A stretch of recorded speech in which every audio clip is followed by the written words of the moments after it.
हमारी कहानी की शुरुआत एक डंजन के अंदर होती है जहाँ पर कुछ डेड बॉडीज को दिखाया जाता है। वहाँ पर बहुत सारे हंटर्स की लाशें पड़ी होती हैं। हमारी कहानी के हीरो का नाम ज़ेंग रैन है जो कि वहाँ पर मौजूद डेड बॉडीज के पास ही खड़ा होता है और वहीं पर एक बहुत ही पावरफुल मॉन्स्टर होता है। ज़ेंग रैन कहता है, क्या मैं कभी एक हंटर बन पाऊंगा, वो भी इतना ज्यादा स्ट्रॉन्ग कि मैं इस जैसे मॉन्स्टर का सामना कर सकूं। और यहीं से हमारी स्टोरी कुछ घंटे पहले के टाइम में चली जाती है कि ये सब कुछ कहां से स्टार्ट हुआ, कि ज़ेंग रैन इस सारी सिचुएशन में फंसा कैसे। 3 घंटे पहले का सीन दिखाया जाता है। गिल्ड हॉल को दिखाया जाता है जहाँ पर बहुत सारे हंटर्स होते हैं, जबकि रैन भी वहीं पर आता है। रैन अपने लिए एक डंजन जॉब को ढूंढ रहा है, लेकिन क्योंकि वो सबसे ज्यादा वीक हंटर है इसलिए कोई भी उसे अपने साथ लेकर नहीं जाता। रैन कहता है, बहुत सारे गिल्ड्स ऐसे हैं जो कि टीम्स बनाकर मिड लेवल की डंजन्स को क्लियर करते हैं, इसलिए हम कोई भी हंटर अकेले किसी डंजन के अंदर नहीं जाता। और वैसे भी कोई डंजन के अंदर अकेले जाना क्यों चाहेगा, क्योंकि डंजन के अंदर बहुत ही पावरफुल मॉन्स्टर्स होते हैं। अकेले जाओगे तो मारे जाओगे। रैन गिल्ड हॉल के नोटिस बोर्ड के सामने जाकर खड़ा हो जाता है। अपने लिए कोई जॉब देख रहा होता है कि उसके लिए कोई काम मिल जाए, लेकिन वहाँ पर बहुत सारी जॉब्स होती है, लेकिन उनके सामने लिखा होता है कि एक्सपीरियंस पर्सन चाहिए, ना कि कोई वीक बंदा। रैन की स्पेशल एबिलिटी हीलिंग है और ये बहुत ज्यादा वीक हीलर है, इसीलिए कोई भी इसे अपना टीम मेंबर नहीं बनाना चाहता।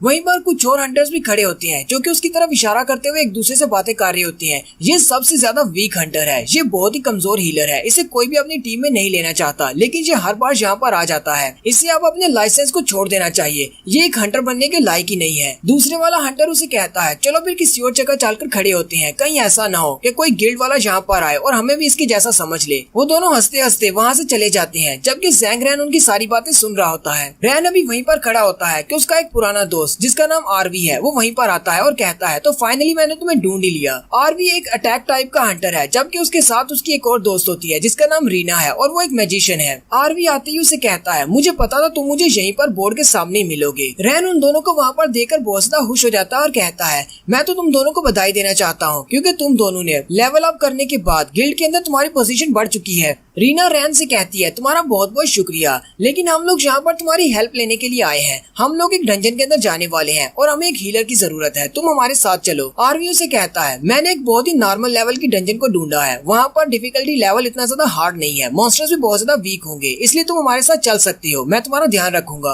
रैन उसे कहता है, तुम्हें तो मेरे बारे में पता है कि मैं सबसे ज्यादा वीकेस्ट हीलर हूँ, मैं तुम्हें हील नहीं कर सकता, मेरी वजह से तुम सब लोग बहुत ज्यादा स्लो हो जाओगे। आरवी उसे कहता है, चलो बस करो, अब चुपचाप मेरे साथ चलने को तैयार हो जाओ, वरना तुम्हारा लाइसेंस कैंसिल हो जाएगा अगर तुम डंजन के अंदर नहीं जाते तो। रैन उसे कहता है, अच्छा ठीक है, अब तुम इतना कह रही हो तो मैं तुम्हारे साथ चलता हूँ। फिर वो लोग सिटी के किसी एक हिस्सा में चले जाते हैं जहाँ पर वो डंजन का गेट है। उस डंजन का लेवल नॉर्मल होता है और उसके अंदर ज्यादा से ज्यादा 10 लोग जा सकते हैं। साथ ही नेक्स्ट सीन डंजन के अंदर का दिखाया जाता है जहाँ पर बहुत सारे डीमन मॉन्स्टर्स निकलते हैं। वो उन सारे मॉन्स्टर्स को मार देते हैं और सिर्फ एक ही बचता है। रैन उनसे कहता है, सिर्फ एक ही बचा है, चलो जल्दी करो, इसे भी मार डालो। रैन अपनी पावर्स को यूज करते हुए उनको साथ साथ हील कर रहा होता है, जबकि वो बाकी के सारे वहाँ पर फाइट कर रहे होते हैं। उनके पास जो लास्ट मॉन्स्टर बचता है वो काफी ज्यादा स्ट्रॉन्ग होता है। आरवी उसके ऊपर अटैक करता है, लेकिन उसके ऊपर कोई भी असर नहीं होता। आरवी कहता है, मुझे नहीं लगता कि इसके ऊपर कुछ असर हो रहा है, हमें पहले इसे बांधना होगा। वो रीना से कहता है, रीना अपने मैजिक को यूज करके इसको बांध दो। रीना अपने हाथों को सामने की तरफ करती है और एक मैजिकल फॉर्मेशन को ओपन करती है जिसके अंदर से कुछ एनर्जी वेव्स निकलती हैं और उसके हाथों को बांध लेती है। जैसे ही वो उसको बांध लेती है, आरवी कहता है, तुम तो बहुत ज्यादा टाइम पर आए हो, आज मैं अपनी तलवार के नए स्किल्स को यूज करने वाला था और मैं नए स्किल्स को तुम्हारे ऊपर ही यूज करूंगा। आरवी अपनी स्वर्ड को लेकर उसके सामने जाकर खड़ा हो जाता है और अपने आसपास से एनर्जी एब्जॉर्ब करने के बाद उसकी गर्दन की तरफ एक जबरदस्त स्लैश लगाता है। आरवी की सिर्फ एक ही स्लैश के साथ उस बड़े से मॉन्स्टर की गर्दन कट जाती है। रैन भी ये देखकर बहुत ज्यादा हैरान हो जाता है और कहता है, क्या ये इसकी अपग्रेडेड पावर है? मैंने सुना था ये लेवल अप हुआ है, लेवल अप होने के बाद ये तो बहुत ज्यादा स्ट्रॉन्ग हो गया है।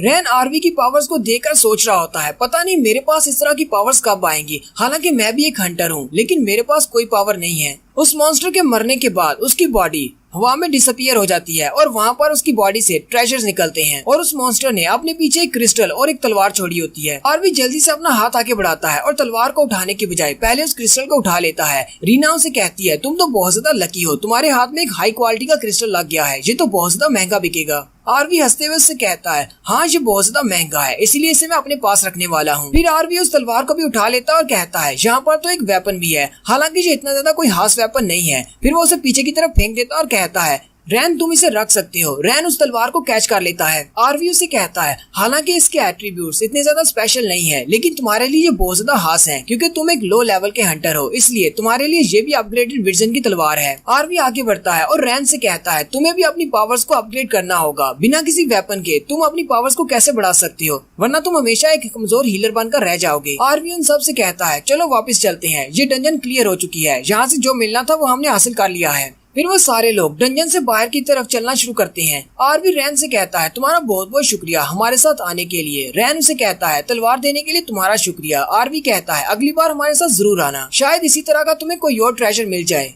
वो लोग अभी डंजन से बाहर जाने के रास्ते पर होते हैं कि उसी वक्त उन्हें कुछ क्रैक होने की आवाज आती है। रीना वहीं पर रुक जाती है और कहती है क्या तुम लोगों ने इस आवाज को सुना, जैसे कोई स्टैचू टूट रहा हो। वो लोग जहाँ पर खड़े होते हैं उनके सामने ऊपर वाली दीवार के ऊपर एक बड़ा सा स्टैचू होता है जो कि पत्थर का बना होता है, लेकिन वो आहिस्ता आहिस्ता टूट रहा होता है और उसके अंदर से एक मॉन्स्टर निकलता है। आरवी भी वहीं पर रुक जाता है और अपनी तलवार निकाल कर कहता है मुझे लगता है कि हम लोग आज बहुत ज्यादा लकी हैं, हमें इस नॉर्मल लेवल की डंजन के अंदर एक हिडन बॉस मिल गया है। वो मॉन्स्टर अपने स्टैचू को तोड़कर उनके सामने आकर खड़ा हो जाता है और वो बहुत ज्यादा स्ट्रॉन्ग होता है। वो सारे लोग दूर खड़े होकर उस हिडन बॉस को देखना शुरू कर देते हैं। रैन उन सब से कहता है क्या तुम सब लोगों ने कभी किसी नॉर्मल लेवल की डंजन के अंदर किसी हिडन बॉस को देखा है। आरवी उसे कहता है वैसे मैंने कभी इस बारे में नहीं सुना कि किसी नॉर्मल लेवल की डंजन के अंदर कोई हिडन बॉस निकला हो, लेकिन आज हमारे सामने एक हिडन बॉस खड़ा है। हम लोग इस बात को नजरअंदाज नहीं कर सकते, हमें इस हिडन बॉस को हराना होगा। हमारे सामने एक मौका प्लेट में सजाकर दिया गया है, इसे मारने पर बहुत सारे एट्रीब्यूट्स मिलेंगे। रैन आरवी से कहता है लेकिन मैंने सुना है कि हिडन बॉस बहुत ज्यादा पावरफुल होते हैं, नॉर्मल बॉस के मुकाबले में 10 गुना ज्यादा पावरफुल होते हैं। रीना उसे कहती है तुम्हें परेशान होने की जरूरत नहीं, यहाँ पर हमारे साथ बहुत सारे हंटर साथी हैं, हम सब लोग मिलकर इसका सामना करेंगे, लेकिन अपनी सेफ्टी को सामने रखते हुए पहले हमें यहीं पर रहकर इसे ऑब्जर्व करना होगा कि ये कितना ज्यादा स्ट्रॉन्ग है और ये क्या करता है। उन्हीं में से एक हंटर आगे बढ़ता है और उन सब से कहता है लगता है कि तुम सब लोग बहुत बड़े डरपोक चिकन्स हो, ये तो सिर्फ एक हिडन बॉस है, मैं आगे बढ़ता हूँ और इस पर अटैक करता हूँ। और वैसे भी ये तो सिर्फ एक नॉर्मल लेवल की डंजन है, नॉर्मल लेवल डंजन के अंदर अगर कोई हिडन बॉस है तो वो कितना ज्यादा स्ट्रॉन्ग हो सकता है। रीना उसे कहती है इस तरह की बकवास करना बंद करो, ये बहुत ज्यादा स्ट्रॉन्ग हो सकता है, तुम्हें इसके बारे में नहीं पता। वो हंटर रीना से कहता है अच्छा ठीक है, पहले मैं जाकर इस पर अटैक करता हूँ, तुम लोग देख लेना ये कितना ज्यादा स्ट्रॉन्ग है। वो हंटर अपनी स्पेशल पावर जिसका नाम सीड ऑफ गॉड होता है उसको एक्टिवेट करता है। उसके हाथ में एक बड़ा सा कुल्हाड़ा होता है और साथ ही उसकी आंखें भी चमकना शुरू हो जाती हैं, जबकि हिडन बॉस के पास अपना एक बड़ा सा साइथ होता है। आरवी उस हंटर को फिर से रोकने की कोशिश करता है और कहता है मेरी बात मान लो, यहीं पर रुको, तुम अकेले इसका सामना नहीं कर पाओगे, ये एक हिडन बॉस है, हिडन बॉस बहुत ज्यादा स्ट्रॉन्ग होते हैं।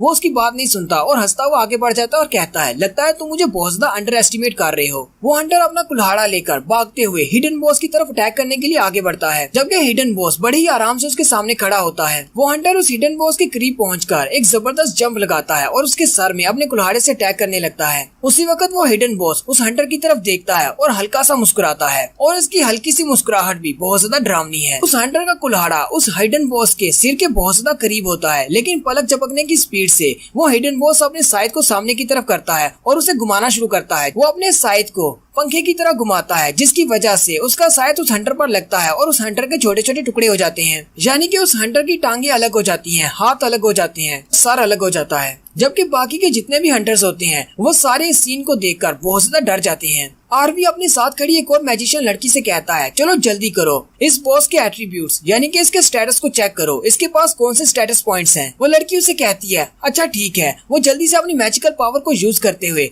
उसके फोर्स स्किल्स को चेक करती है, लेकिन साथ ही वो लड़की बहुत ज्यादा हैरान हो जाती है क्योंकि उसके स्टैट्स बहुत ज्यादा हाई होते हैं। उस हिडन बॉस की health, energy, attack power, defence, speed, strength, agility और इंटेलिजेंस सब कुछ बहुत ज्यादा हाई होता है, एक नॉर्मल बॉस के मुकाबले में बहुत ज्यादा हाई। वो लड़की जो कि उसके स्टेटस को चेक कर रही होती है वो ये देखकर बहुत ज्यादा डर जाती है और वो नीचे गिर जाती है और वो चिल्लाते हुए कहती है ऐसा नहीं हो सकता, ये हिडन बॉस तो बहुत ज्यादा पावरफुल है, यहाँ पर जितने भी लोग हैं वो सारे इसके हाथों मारे जाएंगे। आरवी उसे कहता है तुम्हें पैनिक होने की जरूरत नहीं है, जल्दी से बताओ तुमने इसके स्टेटस में क्या देखा। वो लड़की आरवी से कहती है हालांकि इसकी हेल्थ इतनी ज्यादा नहीं है, लेकिन नॉर्मल बॉस के मुकाबले में इसके बाकी के जितने भी एट्रीब्यूट्स हैं वो 10 गुना ज्यादा हैं। रैन भी उसकी बात सुनकर बहुत ज्यादा हैरान हो जाता है। वो लड़की उन सब से कहती है हम सब लोग यहाँ पर मरने वाले हैं। फिर वो आरवी से कहती है आरवी हम लोग क्या करें, क्या हम लोग यहाँ से भाग चलें? आरवी उसे कहता है नहीं, हम लोग यहाँ से नहीं भागेंगे, ये सिर्फ एक ही बॉस है, अगर हम सब लोग मिलकर इस पर अटैक करेंगे तो हम इसे मार सकते हैं। आरवी बाकी के सारे टीम मेंबर से कहता है सब लोग मेरी बात ध्यान से सुनो, हालांकि ये एक हिडन बॉस है और ये काफी ज्यादा स्ट्रॉन्ग है, अगर हम सब लोग मिलकर इस पर अटैक करेंगे तो ये भी हमारे सामने कमजोर पड़ जाएगा। जब तक हम लोग इसके अटैक को डॉज करते रहेंगे तो हमारे पास बचने का एक चांस है, तुम्हें बस इसके ऊपर अटैक करना है और इसके अटैक से बचना है। एक बार हम लोग इस बॉस को मार दें उसके बाद हम सब लोग मिलकर इस डंजन से बाहर जाएंगे। चलो फिर अपना बेस्ट देते हैं और इस बॉस पर अटैक करने का सिर्फ एक ही मौका मिलेगा, अब इस मौके को गंवाना मत। चलो सभी लोग रेडी हो जाओ, इसके ऊपर अटैक करते हैं। आरवी भी अपनी तलवार लेकर उस पर अटैक करने के लिए रेडी हो जाता है, जबकि हिडन बॉस तो पहले से उन्हें मारने के लिए रेडी बैठा है। और यहीं पर हमारी एपिसोड 1 का एंड होता है। कमेंट करके जरूर बताइएगा कि आपको ये सीरीज कैसी लगी। अगर चैनल को अभी तक सब्सक्राइब नहीं किया हुआ तो चैनल को सब्सक्राइब कर दें, वीडियो को लाइक और शेयर कर दें। शुक्रिया।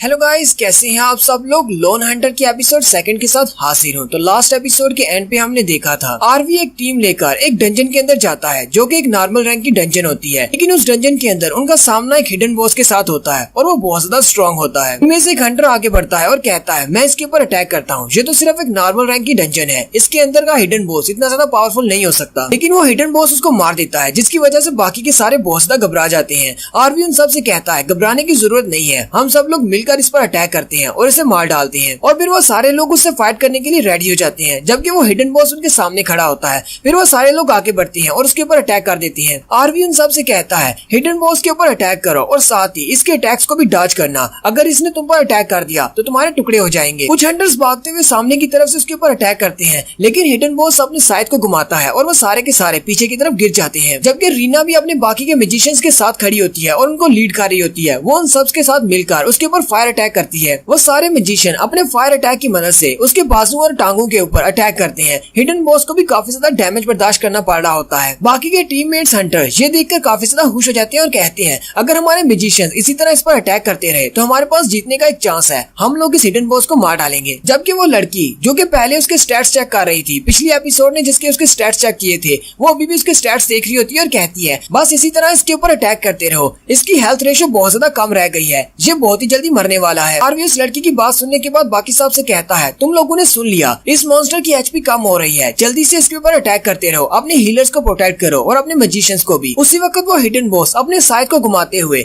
आरवी के ऊपर अटैक करता है। आरवी जल्दी से जंप करते हुए साइड पर हो जाता है। रीना बाकी के सारे मैजिशियन से कहती है जल्दी से अपनी फायर पावर को बढ़ाओ और इसके ऊपर अटैक करते रहो, ये बहुत ही जल्दी हार मान लेगा, इसकी एचपी बहुत ज्यादा लो रह चुकी है। वो अपनी फायर पावर को बढ़ाते हैं और उसके ऊपर फायर अटैक करते जाते हैं और उनका फायर अटैक उस हिडन बॉस के ऊपर काफी ज्यादा असर भी कर रहा होता है। हिडन बॉस की एचपी बहुत ज्यादा लो हो जाती है। वो सारे हंटर्स काफी ज्यादा खुश होते हैं कि इसी तरह अगर हम इसके ऊपर अटैक करते रहे तो ये हिडन बॉस बहुत ही जल्दी कोलैप्स हो जाएगा। चाहे इसके बाकी के सारे स्टैट्स बहुत ज्यादा स्ट्रॉन्ग है, लेकिन फिर भी इसकी हेल्थ अगर इसी तरह कम होती रही तो ये बेकार है। वो सारे मैजिशियन जो कि उसके ऊपर अटैक कर रहे थे, वहाँ पर एक जबरदस्त धमाका होता है और इस बार दिखाते हैं कि हिडन बॉस बहुत ज्यादा गुस्सा हो जाता है और वो अपने साइड को घुमाते हुए अपने सामने मौजूद एक हंटर को मार देता है। बाकी के सारे हंटर्स कहते हैं चलो जल्दी से सब लोग मिलकर आगे बढ़ते हैं और इसको मार देते हैं, क्योंकि इसके एचपी स्टेटस बहुत ज्यादा कम हो चुका है। अगर हम लोग इसी तरह लगातार इस पर अटैक करते रहे तो ये बहुत ही जल्दी मर जाएगा। लेकिन जैसे ही वो उसके करीब जाने लगते हैं, वो हिडन बॉस अपने एक स्पेशल स्किल को एक्टिवेट करता है। वो अपने हाथ को सामने की तरफ करते हुए अपने पास एक लेजर बीम शूट करता है। आरवी भी ये देखकर बहुत ज्यादा हैरान हो जाता है और कहता है ये क्या है, क्या ये मॉन्स्टर अपने रेज मूड में जा रहा है या फिर ये हिडन बॉस की मैडनेस मूव है।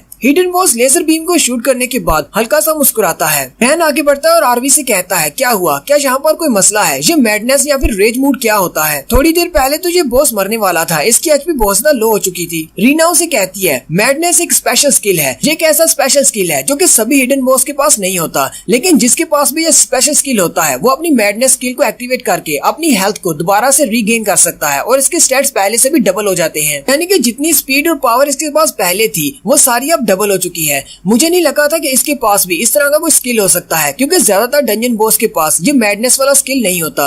रैन उसे कहता है तो फिर अब हम लोग क्या करेंगे, क्या हम सब लोग यहीं पर मरने वाले हैं? आरवी उसे कहता है नहीं, हमारे पास अभी एक मौका है, जब तक कि मैं अपनी स्वर्ड के अंदर बहुत सारी एनर्जी को जमा कर सकता हूँ। मुझे बस थोड़ा सा टाइम चाहिए। जैसे ही मैं एनर्जी को इकट्ठा कर लूंगा, मैं इसके ऊपर वन स्ट्राइक अटैक करूंगा और इसे मार डालूंगा। रैन उसे कहता है, क्या तुम्हें पक्का पता है कि तुम्हारा ये स्पेशल मूव काम करेगा? आरवी उसे कहता है, मुझे नहीं पता, ट्राई करने पर ही पता चलेगा। और साथ ही वो अपनी स्वर्ड में एनर्जी को इकट्ठा करना शुरू करता है। रीना उसे कहती है, तुम आराम से अपनी एनर्जी को इकट्ठा करो, मैं तुम्हें ज्यादा से ज्यादा टाइम बाय करके देती हूँ। रीना भी अपनी पावर्स को रिलीज करती है और उसे अपनी कुछ एनर्जी दे देती है, जो कि उसकी स्वर्ड में जाकर इकट्ठी हो जाती है। आरवी अपनी तलवार को लेकर जंप करते हुए उस पर अटैक करने के लिए आगे बढ़ता है और कहता है, अब तुम्हें यहीं पर मरना होगा। आरवी जंप करते हुए अपनी तलवार को घुमाते हुए उसके ऊपर एक स्लैश लगाता है, लेकिन आगे से वो उसे डॉज कर लेता है और वो भी अपने साइड को घुमाते हुए उसके ऊपर अटैक करने लगता है। जैसे ही वो उस पर अटैक करता है, आरवी जंप करते हुए साइड पर हो जाता है। वो हिडन बॉस हवा में उड़ना शुरू कर देता है और फिर से अपने लेजर वाले उसी स्पेशल स्किल को यूज करता है। वो आरवी के ऊपर अटैक कर रहा होता है, जबकि आरवी उससे बचता बचाता कहता है, मेरे पास अब एक चांस है, मैं इसके ऊपर अटैक कर सकता हूँ। आरवी भी काफी ज्यादा गुस्से में होता है और हिडन बॉस से कहता है, तुम्हारी हिम्मत कैसे हुई मेरे सामने फाइट बैक करने की? आज तुम मेरे हाथों से ही मरोगे। हिडन बॉस अपने लेजर अटैक को अपने हाथ से कंट्रोल कर रहा होता है। वो अपने हाथ से जिस तरह भी आरवी जाता है उसके पीछे पीछे लेजर शूट करता है। आरवी रीना से कहता है, अभी तुम्हारे पास टाइम है, जल्दी से अपने मैजिक स्किल को एक्टिवेट करो। और रीना अपने फायर मैजिक को यूज करते हुए अपने एक स्पेशल स्किल जिसका नाम रेड लोटस फायर होता है उसको एक्टिवेट करती है और बॉस के ऊपर पीछे से अटैक कर देती है। जबकि बॉस आरवी के ऊपर अटैक कर रहा था, उसका उसकी तरफ ध्यान नहीं था। बॉस उनकी फायर के साथ डायरेक्टली हिट होता है। आरवी उनसे कहता है, इतना काफी नहीं है, इसके ऊपर अटैक करते रहो, जरा भी मत रुकना जब तक कि मैं इसकी गर्दन न काट दूं। आरवी फिर से अपनी स्वर्ड उठाता है और बड़ी स्पीड के साथ उस बॉस को मारने के लिए आगे बढ़ता है। रीना की फायर ने हिडन बॉस को पूरी तरह से कवर किया होता है। आरवी उस फायर का फायदा उठाते हुए सीधा उस फायर के अंदर चला जाता है और अपनी तलवार को घुमाते हुए उसकी गर्दन के करीब पहुंच जाता है। उसी वक्त दिखाते हैं कि हिडन बॉस की आंखें चमकना शुरू हो जाती हैं और वहाँ पर एक जबरदस्त धमाका होता है, जबकि आरवी भी नीचे आ जाता है। रैन कहता है, क्या आरवी ने उसको मार डाला? रीना उसे कहती है, मुझे नहीं लगता, हिडन बॉस बहुत ज्यादा स्ट्रॉन्ग है, आरवी के इस अटैक के साथ वो उसे मार नहीं सकता। हिडन बॉस जो कि पहले हवा में उड़ रहा होता है, वो उस फायर में पूरी तरह कवर होता है और वो नीचे आ जाता है, जबकि हंटर्स काफी ज्यादा खुश हो जाते हैं और कहते हैं, लगता है कि आरवी ने इसे मार दिया, इसीलिए वो नीचे आ गया है। कि आरवी को भी ऐसा ही लग रहा होता है कि उसने उसको मार दिया है। वो भी कहता है, चलो शुक्र है मैंने हिडन बॉस को मार दिया। जबकि वही लड़की जो कि हिडन बॉस के स्टैट्स पर नजर रखे हुए है, वो कहती है, नहीं ऐसा नहीं हो सकता, आरवी ने अभी हिडन बॉस को नहीं मारा, हिडन बॉस अभी तक जिंदा है। वो लड़की चिल्लाते हुए बाकी सब से कहती है, वो अभी तक जिंदा है, जल्दी से यहाँ से भागो वरना कोई भी जिंदा नहीं बचेगा। उनके सामने की तरफ से हिडन बॉस एक जबरदस्त चीख मारता है और आगे बढ़ने वाला स्टैंस लेता है, जैसा कि रनिंग के वक्त रनर्स लेते हैं। बड़ी स्पीड के साथ सबसे पहले उसी लड़की की तरफ आगे बढ़ता है, जो कि हिडन बॉस के स्टैट्स को देखकर सबको वार्निंग दे रही थी कि वो अभी तक जिंदा है। वो लड़की चिल्लाकर उन सब से कहती है, हिडन बॉस ने तो अभी तक कोई भी डैमेज नहीं लिया, लेकिन अभी तक तुम लोगों ने जितने भी इसके ऊपर अटैक किए हैं, किसी ने भी उसको जरा भी डैमेज नहीं किया। लेकिन हिडन बॉस बड़ी स्पीड के साथ उस लड़की के बिल्कुल सामने आकर खड़ा हो जाता है और अपने पंजे को घुमाते हुए उसकी गर्दन को उड़ा देता है। उस लड़की का कटा हुआ सर बाकी के हंटर्स के पैरों में आकर गिरता है। वो हंटर्स बहुत ज्यादा घबरा जाते हैं। आरवी चिल्लाकर उन सब से कहता है, तुम सब लोग वहाँ पर खड़े खड़े क्या देख रहे हो, जल्दी से वहाँ से भागो अगर मरना नहीं चाहते। इस लड़की के मरने के बाद अगली बारी रीना की होती है। वो हिडन बॉस बड़ी स्पीड के साथ रीना के पीछे पहुँच जाता है। आरवी और रैन उस मॉन्स्टर को रीना के पीछे देखकर बहुत ज्यादा घबरा जाते हैं और चिल्लाकर कहते हैं, ऐसा नहीं हो सकता। वो हिडन बॉस अपने पंजे को यूज करते हुए रीना के ऊपर भी अटैक करता है और रीना को भी टुकड़े टुकड़े कर देता है। उसके बाद वहाँ पर 3 हंटर्स इकट्ठे खड़े होते हैं। वो सारे बहुत ज्यादा घबराए होते हैं और उनके पास भागने का टाइम नहीं होता और वो एक दूसरे से कह रहे होते हैं, अब हम लोग क्या करें, हमारे पास यहाँ से भागने का जरा भी टाइम नहीं, हम लोग किस तरफ जाएं। उसी वक्त हिडन बॉस उनके करीब पहुंच जाता है। हिडन बॉस फिर से अपने पंजे को यूज करते हुए वहाँ पर जितने भी हंटर्स होते हैं उन सभी को एक एक करके मारता जा रहा होता है। जबकि आरवी भी काफी ज्यादा हैरान होता है और कहता है, ऐसा कैसे हो गया, मेरे सारे के सारे टीममेट्स मारे जा चुके हैं। आरवी अपनी तलवार लेकर बड़े गुस्से के साथ उस पर अटैक करने के लिए आगे बढ़ता है, जबकि बॉस उसकी तरफ देखकर फिर से हंसता है और वही अपनी क्रिंजी सी स्माइल देता है। आरवी क्योंकि बहुत ज्यादा गुस्से में है इसलिए वो कुछ भी समझ नहीं पा रहा। वो बड़े स्पीड के साथ उस पर अटैक करने के लिए आगे बढ़ता है। बॉस उसकी तरफ अपना हाथ करता है और अपनी लेजर टेक्निक को यूज करते हुए उसके ऊपर अटैक कर देता है, जिसकी वजह से आरवी भी पीछे की तरफ गिर जाता है और आरवी भी यहीं पर मर जाता है। वहाँ पर जितने भी हंटर्स होते हैं वो सारे के सारे मर जाते हैं। अब सिर्फ रैन वहाँ पर बचता है। रैन बहुत ज्यादा डर जाता है और अपने घुटने टेक कर वहीं पर बैठा सोच रहा होता है, अब मैं क्या करूँ, मैं यहाँ पर अकेला बचा हूँ, बाकी के सारे लोग मर चुके हैं, मुझे यहाँ पर बचाने वाला कोई भी नहीं। आरवी उस मॉन्स्टर से कह रहा होता है, ऐसा कैसे हो सकता है, तुमने बाकी सभी को मार डाला लेकिन मुझे एंड के लिए छोड़ दिया। क्या तुम्हें लगता है कि मैं इतना ज्यादा वीक हूँ कि मैं तुम्हारे हाथों से मरने के भी काबिल नहीं हूँ, इसलिए तुमने मुझे एंड के लिए छोड़ दिया है। और साथ ही रैन को अपनी कुछ बैक फ्लैश मेमोरीज याद आती है, जहाँ पर उसके कुछ पुराने टीममेट्स उसे कहते हैं, तुम बहुत ज्यादा वीक हो, तुम हमारे साथ आते ही क्या करने के लिए हो, तुम्हें कोई भी अपनी टीम में लेना नहीं चाहता, तुम मर क्यों नहीं जाते, तुम्हारी वजह से हमारे बहुत सारे लोग मारे जाते हैं, तुम हमें स्लो कर देते हो। कोई उसे लूजर कहता है, कोई उसे रबिश कहता है, कोई उसे कहता है तुम सिर्फ एक कचरा हो,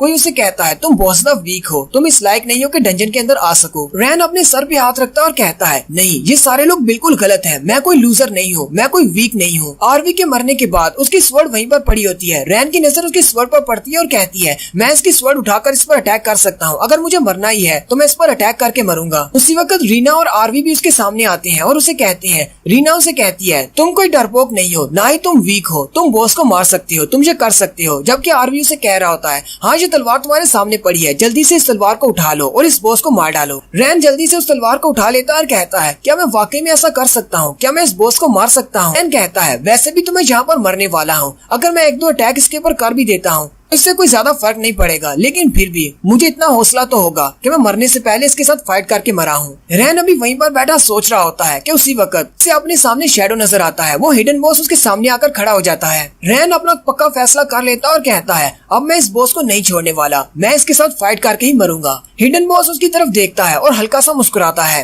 रैन अपनी तलवार लेकर उठकर खड़ा हो जाता है और कहता है, हाँ मैंने फैसला कर लिया है, मैं इसके साथ फाइट करूंगा, मैं कोई लूजर बनकर नहीं मरना चाहता। वो अपनी तलवार लेकर उस पर अटैक करने के लिए आगे बढ़ता है और यहीं पर हमारी लोन हंटर की एपिसोड 2 का एंड होता है। एक्सप्लेनेशन अच्छी लगी हो तो कमेंट करके जरूर बताएं, चैनल को सब्सक्राइब कर दें, वीडियो को लाइक और शेयर कर दें। शुक्रिया।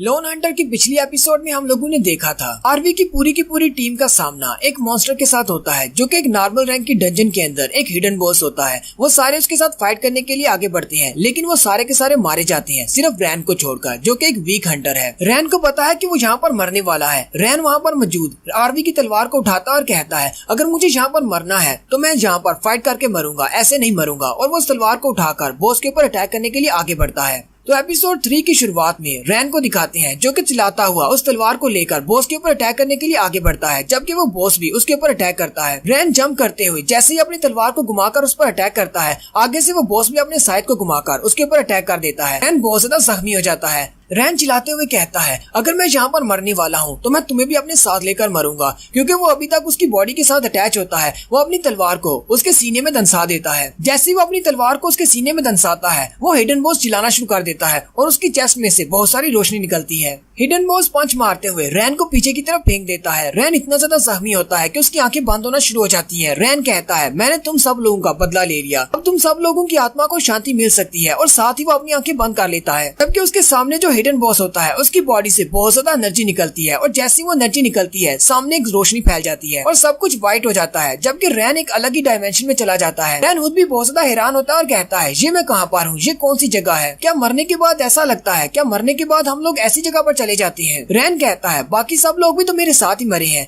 क्या पता मैं उन सब लोगों को भी यहाँ पर देख सकूं। रैन जल्दी से अपने कपड़ों की तरफ देखता है और कहता है, मैंने कपड़े क्यों पहने हुए हैं, जबकि मैं मर चुका हूँ, मरने के बाद कोई कपड़े कैसे पहन सकता है। उसी वक्त रैन के सामने एक विंडो ओपन होती है। रैन कहता है, ये क्या है। उस विंडो के ऊपर लिखा होता है, कंग्रेचुलेशन। उस विंडो में रैन से कहा जाता है कि तुमने एक सीक्रेट मिशन को अनलॉक कर लिया है, अब तुम्हें इस सिस्टम का हिस्सा बना दिया गया है। तुमने लास्ट हाई प्रीस्ट को मार दिया है, जो कि इस डंजन का हिडन बॉस था। और साथ ही नीचे कंडीशंस लिखी होती हैं कि इस मिशन को पूरा करने की सिर्फ 4 ही कंडीशंस थी। नंबर 1, पूरी डंजन को क्लियर करना है, हिडन बॉस को मारना है। नंबर 3, बाकी के सारे टीममेट्स को मरना पड़ेगा और सिर्फ एक ही को जिंदा रहना पड़ेगा। और साथ ही उसके पास एक और विंडो ओपन होती है और कहा जाता है, तुम्हें इस हिडन बॉस को मारने पर एक इनाम मिला है। फिर उसको उसका रिवार्ड दिखाया जाता है, जो कि एक तलवार होती है और उसका नाम ब्लेड ऑफ इवोल्यूशन होता है। यानी कि रैन को उस डंजन में रिवार्ड के तौर पर एक ब्लेड मिला है, जो कि इवोल्व हो सकता है, किसी भी कंडीशन में अपने आप को अपग्रेड कर सकता है। ये भी बिल्कुल सोलो लेवलिंग की तरह की स्टोरी है, लेकिन वहाँ पर वो अपनी स्ट्रेंथ को लेवल अप करता था, लेकिन यहाँ पर ये अपने ब्लेड को लेवल अप कर सकता है। नेक्स्ट सीन में फिर से उसी हिडन बॉस को दिखाते हैं, जो कि एक मरे हुए टीममेट के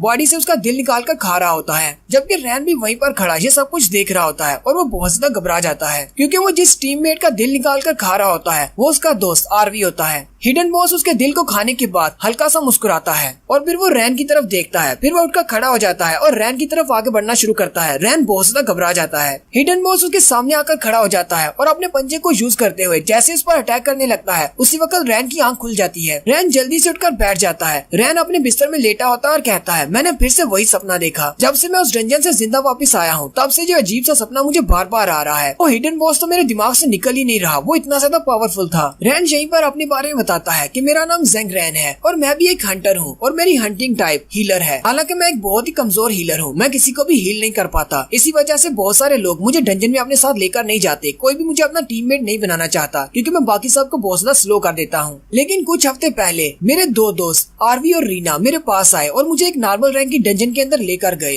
वो नॉर्मल रैंक की डंजन हमारे लिए बहुत ज्यादा पावरफुल साबित हुई। वहाँ पर हमारा सामना एक हिडन बॉस के साथ हुआ। उस हिडन बॉस ने मेरे सारे साथियों को मार डाला। आरवी और रीना भी मारे गए, सिर्फ मैं ही वहाँ पर जिंदा बचा। रैन कहता है, हालांकि आरवी के गिल्ड वालों ने इन्वेस्टिगेशन को रोक दिया है, वो मजीद इस मसले को इन्वेस्टिगेट नहीं कर रहे और मुझे छोड़ दिया गया है, लेकिन फिर भी लोगों ने बातें बनाना शुरू कर दी हैं। वो सब मुझे कर्स्ड हीलर कहते हैं। एक तो पहले मैं वीक था, अब वो लोग मुझे श्रापित भी कहते हैं और कोई भी मेरे साथ काम नहीं करना चाहता। वो सारे लोग मुझे श्रापित कहते हैं। उनके कहने का मतलब है कि मुझे अकेले ही डंजन में जाना चाहिए, कोई भी मेरे साथ अपनी टीम नहीं बनाना चाहता। रैन उठकर अपने फ्रिज में देखता है तो उसके पास ज्यादा खाना नहीं बचा होता। रैन के पास पानी की भी सिर्फ एक ही बॉटल होती है। रैन कहता है, मेरे पास तो सिर्फ एक ही पानी की बोतल बची है, लगता है कि मुझे मार्केट में जाकर नई पानी की बोतल खरीदना पड़ेगी। वो उस बोतल को भी निकाल लेता है और उसमें बचा हुआ पानी पी लेता है। फिर वो अपने रूम की तरफ देखता है। पूरा रूम बहुत ज्यादा गंदा होता है क्योंकि उसने पिछले कुछ महीनों से रूम की सफाई नहीं की। जब से वो डंजन से वापस आया है तो सिर्फ अपने कमरे में ही होता है और सारा दिन सोया रहता है। रैन कहता है, चलो फिर मार्केट चलते हैं और कुछ शॉपिंग करके लाते हैं। रैन अपना कोट उठाता है और अपनी हुड पहन लेता है और कहता है, इसको पहनना बहुत ज्यादा जरूरी है ताकि लोग मुझे देख ना सके, क्योंकि अगर किसी ने मुझे पहचान लिया तो वो सारे बातें करना शुरू कर देंगे। रैन अपना कोट पहनने के बाद अपने अपार्टमेंट से बाहर चला जाता है और सीधा सुपरमार्केट में जाता है। रैन जैसे ही उस स्टोर में जाकर अपने लिए कुछ चीजें खरीद रहा होता है, वहीं पर कुछ लोग खड़े होते हैं, शायद वो भी हंटर्स होते हैं। वो बातें कर रहे होते हैं, क्या तुमने सुना है लास्ट टाइम डंजन में क्या हुआ था? कुछ हफ्ते पहले की बात है, एक नॉर्मल रैंक की डंजन के अंदर सारे के सारे टीममेट्स मारे गए, जबकि सिर्फ एक कमजोर सा हीलर बच गया। दूसरा उसे कहता है, हाँ मैंने भी इस बारे में सुना है। मैंने तो यहाँ तक सुना है कि हीलर ने अपने सारे के सारे टीममेट्स को मार दिया ताकि वो वहाँ से सारे रिवार्ड्स खुद रख सके, लेकिन वो तो बहुत ज्यादा वीक हीलर था, फिर उसने ऐसा कैसे कर दिया? हो सकता है कि वो एक पागल है। दूसरा हंटर उसे कहता है, क्या तुम्हारी खबर पक्की है? क्या वाकई में हीलर ने उन सबको मारा है? वो उसे कहता है, हाँ मेरी खबर बहुत ज्यादा पक्की है, मेरा बड़ा भाई वो एक गिल्ड में काम करता है। दूसरा हंटर उसे कहता है, तो इसका मतलब वो हीलर बहुत ज्यादा वीक है, सिर्फ उसने रिवार्ड्स लेने के लिए धोखे से अपने दोस्तों को मार डाला। अगर किसी दिन वो मुझे मिल गया तो मैं तो उसे अपने हाथों से मार डालूंगा। रैन भी उनकी सारी बातें सुन रहा होता है। रैन अपनी शॉपिंग करने के बाद काउंटर पर आ जाता है। रैन ने अपने लिए कुछ वाटर बॉटल्स और ब्रेड के पैकेट्स खरीदे होते हैं। वो काउंटर पर रखकर उसे कहता है, मेरा बिल बना दो। काउंटर वाली लड़की उसे कहती है, तुम्हारे टोटल 198 युआन हो गए, क्या तुम बिल दोगे? यहाँ पे क्रेडिट कार्ड को यूज करोगे? रैन उस लड़की से कहता है, मैं क्रेडिट कार्ड यूज करूंगा। वो अपना क्रेडिट कार्ड निकाल कर उसको दे देता है। वो लड़की उसके क्रेडिट कार्ड को मशीन में यूज करती है और साथ ही वो हैरान हो जाती है और उसे कहती है, सर आपके क्रेडिट कार्ड में इतने ज्यादा पैसे नहीं है, आपके पास पैसे बहुत ज्यादा कम है। जितने पैसे आपके पास है आप सिर्फ ब्रेड के पैकेट्स ले सकते हैं, आपको वाटर बॉटल यहीं पर छोड़ना होंगी। रैन उसे कहता है, अच्छा ठीक है, मैं सिर्फ ब्रेड ही खरीद लेता हूँ, और वो ब्रेड लेकर वहाँ से बाहर आ जाता है। रैन मार्केट से बाहर आने के बाद कहता है, पिछले कुछ हफ्तों के बाद मैं पहली बार अपने रूम से बाहर निकला हूँ। रैन काफी ज्यादा उदास होता है और कहता है, अब जबकि सभी लोगों को पता चल चुका है मैं एक श्रापित हीलर हूँ, कोई भी मुझे अपनी टीम में नहीं लेगा। मुझे पैसे कमाने के लिए कोई और काम करना होगा, क्योंकि मेरे पास पहले से ही कोई टीम नहीं है और अब तो मेरे पास दोस्त भी नहीं बचे। आरवी और रीना दोनों ही मारे जा चुके हैं। रैन वहाँ से आगे चलना शुरू करता है और थोड़ी देर सोचने के बाद कहता है, अब मैं क्या करूँ? वो कहता है, अब मेरे पास सिर्फ एक ही रास्ता बचा है, मैं एक डंजन के अंदर जा सकता हूँ जहाँ पर हम लोग अकेले भी जा सकते हैं। वो चलते हुए एक डंजन के गेट के सामने जाकर रुकता है। रैन कहता है, इस डंजन को नॉविस डंजन कहते हैं, इसके अंदर हम लोग अकेले भी जा सकते हैं। ये आम लोगों के लिए एक डंजन है, बहुत ही कमजोर हंटर्स के लिए, जो कि इस डंजन के अंदर जाकर प्रैक्टिस कर सकते हैं। रैन कहता है, अब क्योंकि ये इंसानों की बनाई हुई एक डंजन है जो कि सिर्फ प्रैक्टिस के लिए है, इसलिए इसका डिफिकल्टी लेवल 0 है, यानी कि यहाँ पर ज्यादा पावरफुल मॉन्स्टर्स नहीं होते, आप लोग आसानी से उनको मार सकते हैं। रही बात पैसों की, तो इस डंजन को क्लियर करने पर आपको बहुत ही थोड़े से पैसे मिलते हैं, लेकिन मेरे लिए काफी है, गुजारा करने के लिए काफी होंगे। रैन कहता है वैसे ये डंजन मेरे लायक तो नहीं है, लेकिन फिर भी अब मेरे पास और कोई ऑप्शन नहीं बचा। मैं किसी और बड़ी डंजन में नहीं जा सकता, मुझे इसी डंजन में जाना होगा क्योंकि मैं नहरें नहीं कर सकता, मेरे पास पैसे नहीं है। मुझे कुछ पैसे कमाने के लिए ये करना ही पड़ेगा, वरना मैं भूख से मर जाऊंगा। फिर रैन उस डंजन के गेट की तरफ आगे बढ़ता है, जबकि वहीं पर दो और हंटर्स को दिखाते हैं जो कि वहाँ पर खड़े होते हैं। वो उसको पहचान लेते हैं। एक हंटर दूसरी लड़की से कहता है, मिंग क्या तुम्हें लगता है कि ये ज़ेंग रैन है? ये वही कमजोर हीलर है, लेकिन ये यहाँ पर नॉविस डंजन के बाहर क्या कर रहा है? क्या ये इस नॉविस डंजन के अंदर जाने वाला है? वो लड़की मिंग उसे कहती है, पता नहीं, शायद इसी डंजन के अंदर जा रहा है क्योंकि कोई भी इसके साथ टीम नहीं बनाना चाहता। लेकिन क्या ये वाकई में इस डंजन के अंदर भी मॉन्स्टर्स को हरा पाएगा? क्योंकि ये तो बहुत ज्यादा वीक है। रैन जैसे ही उस डंजन के अंदर जाता है, उसी वक्त उसके पास विंडो ओपन होती है और उसे कहा जाता है, वेलकम टू द डंजन। रैन कहता है, आज से पहले तो कभी इस डंजन के अंदर आने पर विंडो ओपन नहीं हुई, ये क्या आज मुझे बताया क्यों जा रहा है? रैन काफी ज्यादा हैरान होता है। रैन कहता है, कहीं ये वाकई में वही सिस्टम तो नहीं जो मैंने अपने सपने में देखा था। उसी वक्त उसके पास एक और विंडो ओपन होती है और उसे कहा जाता है, कंग्रेचुलेशंस, तुम इस डंजन को क्लियर करने के लिए क्वालिफाइड हो। जल्दी ही इस नॉविस डंजन को इवोल्यूशन मोड में चेंज कर दिया जाएगा। और लास्ट विंडो में उसे कहा जाता है, हम तुम्हें बेस्ट ऑफ लक कहते हैं। इस डंजन के अंदर तुम्हारा एक्सपीरियंस बहुत ज्यादा अच्छा रहे और तुम्हें काफी ज्यादा स्ट्रेंथ मिले। रैन इवोल्यूशन मोड का सुनकर काफी ज्यादा हैरान हो जाता है और कहता है, अब ये इवोल्यूशन मोड क्या चीज है? उसी वक्त उसके सामने बहुत ही गाढ़ी सी थिक फोग आ जाती है, ब्लड कलर की। वो कहता है, ये ब्लडी थिक फोग क्या है? जैसे वहाँ पर फोग आती है, उसके हाथ में उसका ब्लेड ऑफ एवोल्यूशन अपने आप आ जाता है। रैन कहता है, मेरा ब्लेड ऑफ एवोल्यूशन अपने आप मेरे हाथ में आ गया, लगता है कि इस जगह के साथ वो रिएक्ट कर रहा है। रैन कहता है, इस जगह को देखकर तो ऐसी लग रहा है कि जो कुछ भी हो रहा है वो इस ब्लेड ऑफ एवोल्यूशन की वजह से हो रहा है। फिर रैन उसी ब्लडी फोग में आगे चलना शुरू करता है और कहता है, चलो फिर देखते हैं आज यहाँ पर क्या होने वाला है और ये एवोल्यूशन मोड क्या चीज है।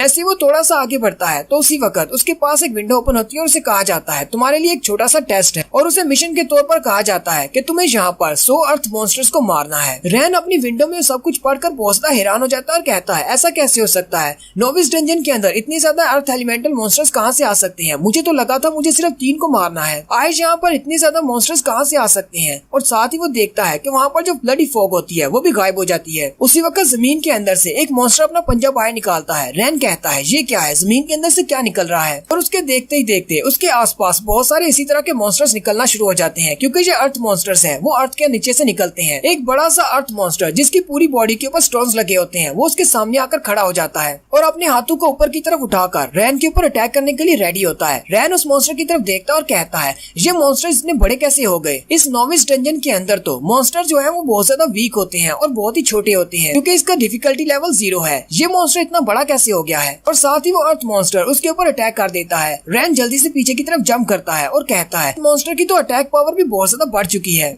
ये डंजन इवोल्यूशन मोड में चली गई है। अब समझ आई कि इवोल्यूशन मोड का मतलब क्या था। इस बड़े से मॉन्स्टर को देखकर लगता तो नहीं कि जो मिशन इतना ज्यादा आसान होने वाला है, क्योंकि ये तो सिर्फ फेक है, मुझे पूरे 100 को मारना है। और यहीं पर हमारी एपिसोड 3 का एंड होता है। एक्सप्लेनेशन अच्छी लगी हो तो कमेंट करके जरूर बताएं। चैनल को सब्सक्राइब कर दें, वीडियो को लाइक और शेयर कर दें। शुक्रिया।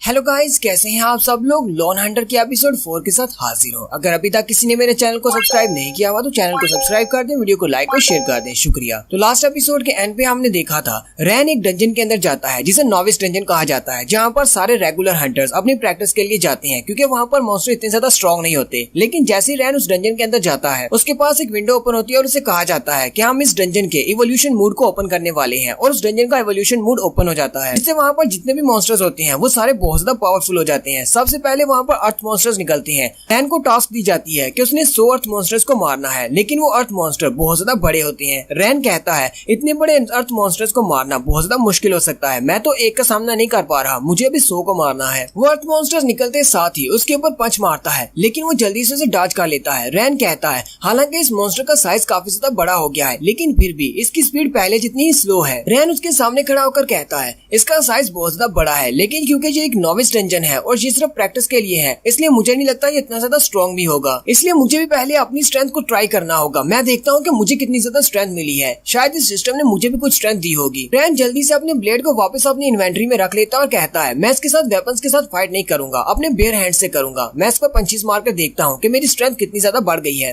फिर रैन उसे पंच मारने के लिए आगे बढ़ता है और कहता है, चलो फिर देखते हैं तुम्हारे अंदर कितना दम है। जब रैन उसे पंच मारने के लिए अपना पंच सामने की तरफ करता है, तो वो अर्थ मॉन्स्टर भी अपने पंच को उसके मुकाबले करता है, दोनों अपने पंचेस को टकराते हैं। क्योंकि दोनों की फोर्स तकरीबन सेम होती है, इसलिए दोनों का इफेक्ट कैंसिल हो जाता है। अर्थ मॉन्स्टर फिर से पंच मारने के लिए आगे बढ़ता है, जबकि रैन भी फिर से पंच मारता है। वो दोनों फिर से अपने पंचेस को टकराते हैं। रैन पीछे की तरफ हट जाता है और कहता है, ये तो अपने पंचेस में बहुत ज्यादा स्ट्रॉन्ग है, मैंने जितना सोचा था ये उतना ज्यादा वीक नहीं है, लगता है कि मुझे अपने ब्लेड्स को यूज करना पड़ेगा। रैन फिर से अपने ब्लेड ऑफ इवोल्यूशन को निकाल लेता है और कहता है, अब मुझे अपने ब्लेड से ही इसका सामना करना पड़ेगा। उसी वक्त वो अर्थ मॉन्स्टर फिर से उसे पंच मारता है। रैन जल्दी से उसे डॉज कर लेता है और कहता है, तुम मिट्टी के ढेर, तुम्हें क्या लगता है कि तुम्हारे पंचेस से तुम मुझे हरा सकते हो? रैन के पास क्योंकि ब्लेड ऑफ इवोल्यूशन है, वो अपने ब्लेड को यूज करते हुए उसके पूरे बाजू को काट देता है। रैन कहता है, मुझे कुछ बहुत सारा अजीब लग रहा है, ऐसे लग रहा है जैसे मेरी स्ट्रेंथ पहले से बहुत ज्यादा बढ़ गई है, क्योंकि मैं तो एक वीक हीलर हुआ करता था। फिर रैन अपने ब्लेड को घुमाते हुए उस मॉन्स्टर को मार देता है। जैसे वो एक मॉन्स्टर को मारता है, वो अपने पीछे की तरफ देखता है तो पीछे से और भी बहुत सारे मॉन्स्टर्स निकल आते हैं। रैन कहता है, अभी अभी मैंने एक को मारा है और यहाँ पर और भी बहुत सारे आ गए हैं, लगता है कि मुझे रेस्ट करने के लिए थोड़ा सा भी टाइम नहीं मिलने वाला, सारे के सारे 100 को मुझे अभी मारना होगा। रैन उन सब से कहता है, तुम सब लोगों को लगता है कि मैं बहुत ज्यादा वीक हूँ, लेकिन मैं इतना ज्यादा वीक नहीं हूँ, क्योंकि मैं एक हीलर हूँ। मैं अपनी हीलिंग एबिलिटी को यूज करते हुए अपनी बॉडी को बार बार हील कर सकता हूँ। अपने पास एक हीलिंग फॉर्मेशन को ओपन करता है और अपनी स्ट्रेंथ को बढ़ा लेता है, अपनी स्पीड को बढ़ाता है, साथ ही अपनी एजिलिटी को भी बढ़ा लेता है। ये सब कुछ करने के बाद वो अपना ब्लेड लेकर सामने की तरफ बढ़ जाता है। उसके सामने बहुत सारे अर्थ मॉन्स्टर्स होते हैं। रैन बड़ी स्पीड के साथ उन सब के बीच से गुजरता जाता है और अपने ब्लेड को यूज करते हुए उन सब को काटता जाता है, यहाँ तक कि थोड़ी ही देर में वो बहुत सारे अर्थ मॉन्स्टर्स को मार देता है, क्योंकि वो सारे मिट्टी और पत्थर के बने हुए हैं। जिस मॉन्स्टर के ऊपर भी वो अपने ब्लेड से अटैक करता है, उस मॉन्स्टर के बाजू या टांगों को काट देता है और साथ साथ उसके पास विंडोज ओपन हो रही होती है कि तुमने लेवल अप कर लिया है। वो जितनी बार मॉन्स्टर्स को मारता है उतनी बार उसके पास विंडो ओपन होती है कि तुमने लेवल अप कर लिया है। उसने टोटल 100 मॉन्स्टर्स को मारना होता है। वहाँ पर मौजूद 99 मॉन्स्टर्स को मारने के बाद उसके पास सिर्फ एक ही बचता है। रैन उसकी तरफ देखता और कहता है, अब तुम आखिरी बचे हो, तुम्हें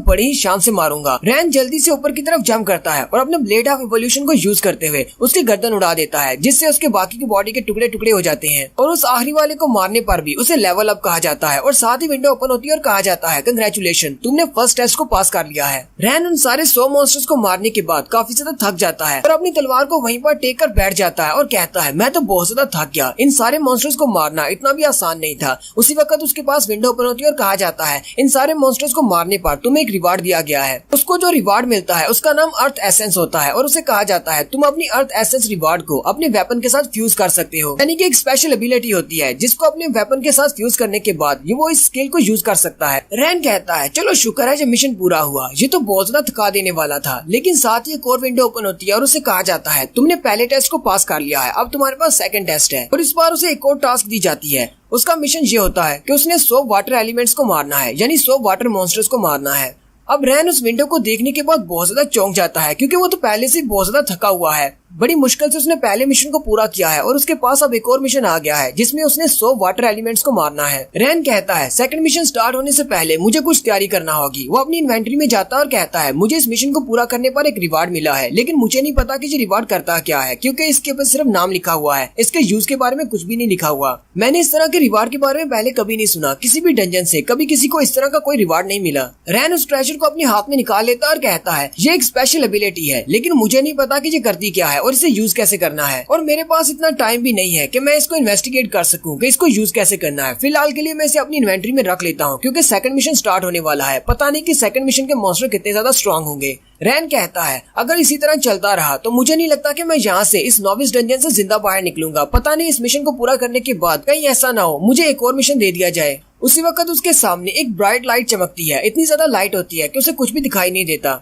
रैन भी उस लाइट को देखकर बहुत ज्यादा हैरान हो जाता है और कहता है, अब यहाँ पर क्या हो रहा है, इतनी ज्यादा लाइट कहाँ से आ रही है। असल में वो डंजन इवॉल्व हो रही है इवोल्यूशन मूड के मुताबिक। उसके लिए सेकंड मिशन की स्टेज तैयार की जा रही है। जैसे वहाँ से लाइट हटती है, वहाँ पर रैन देखता है कि बर्फ पड़ रही है, सामने पहाड़ होते हैं। रैन अपने हाथ को सामने करते हुए स्नोफ्लेक्स को पकड़ता है और कहता है, ऐसा कैसे हो सकता है, थोड़ी देर पहले तो मैं डेजर्ट में था, यहाँ पर अचानक बर्फ कहाँ से पड़ना शुरू हो गई। फिर रैन को समझ आती है, हो सकता है कि वाटर एलिमेंटल यानी कि वाटर मॉन्स्टर्स को मारने के लिए ये सारा स्टेज सजाया गया है, क्योंकि ये आइस है। हो सकता है कि वो सारे के सारे वाटर एलिमेंटल्स यानी कि वाटर मॉन्स्टर्स वो आइस से बने होंगे। रैन आसमान की तरफ देखता है तो आसमान से बड़े बड़े आइस क्रिस्टल्स क्यूब्स की शक्ल में नीचे की तरफ गिरते हैं। रैन उन सबको डॉज करता है और कहता है, ये क्या है, इतने बड़े बड़े आइस क्यूब्स नीचे की तरफ क्यों गिर रहे हैं। रैन जल्दी से पीछे की तरफ जंप करता है और कहता है, ये कोई वाटर क्रिस्टल्स नहीं है, हो सकता है ये कोई वाटर मॉन्स्टर्स हो। और फिर वाकई में वो वाटर मॉन्स्टर्स होते हैं जो कि क्यूब की शक्ल में ऊपर से नीचे गिरते हैं और साथ ही वो अपने हाथ पांव बाहर निकालते हैं और उठकर खड़े हो जाते हैं।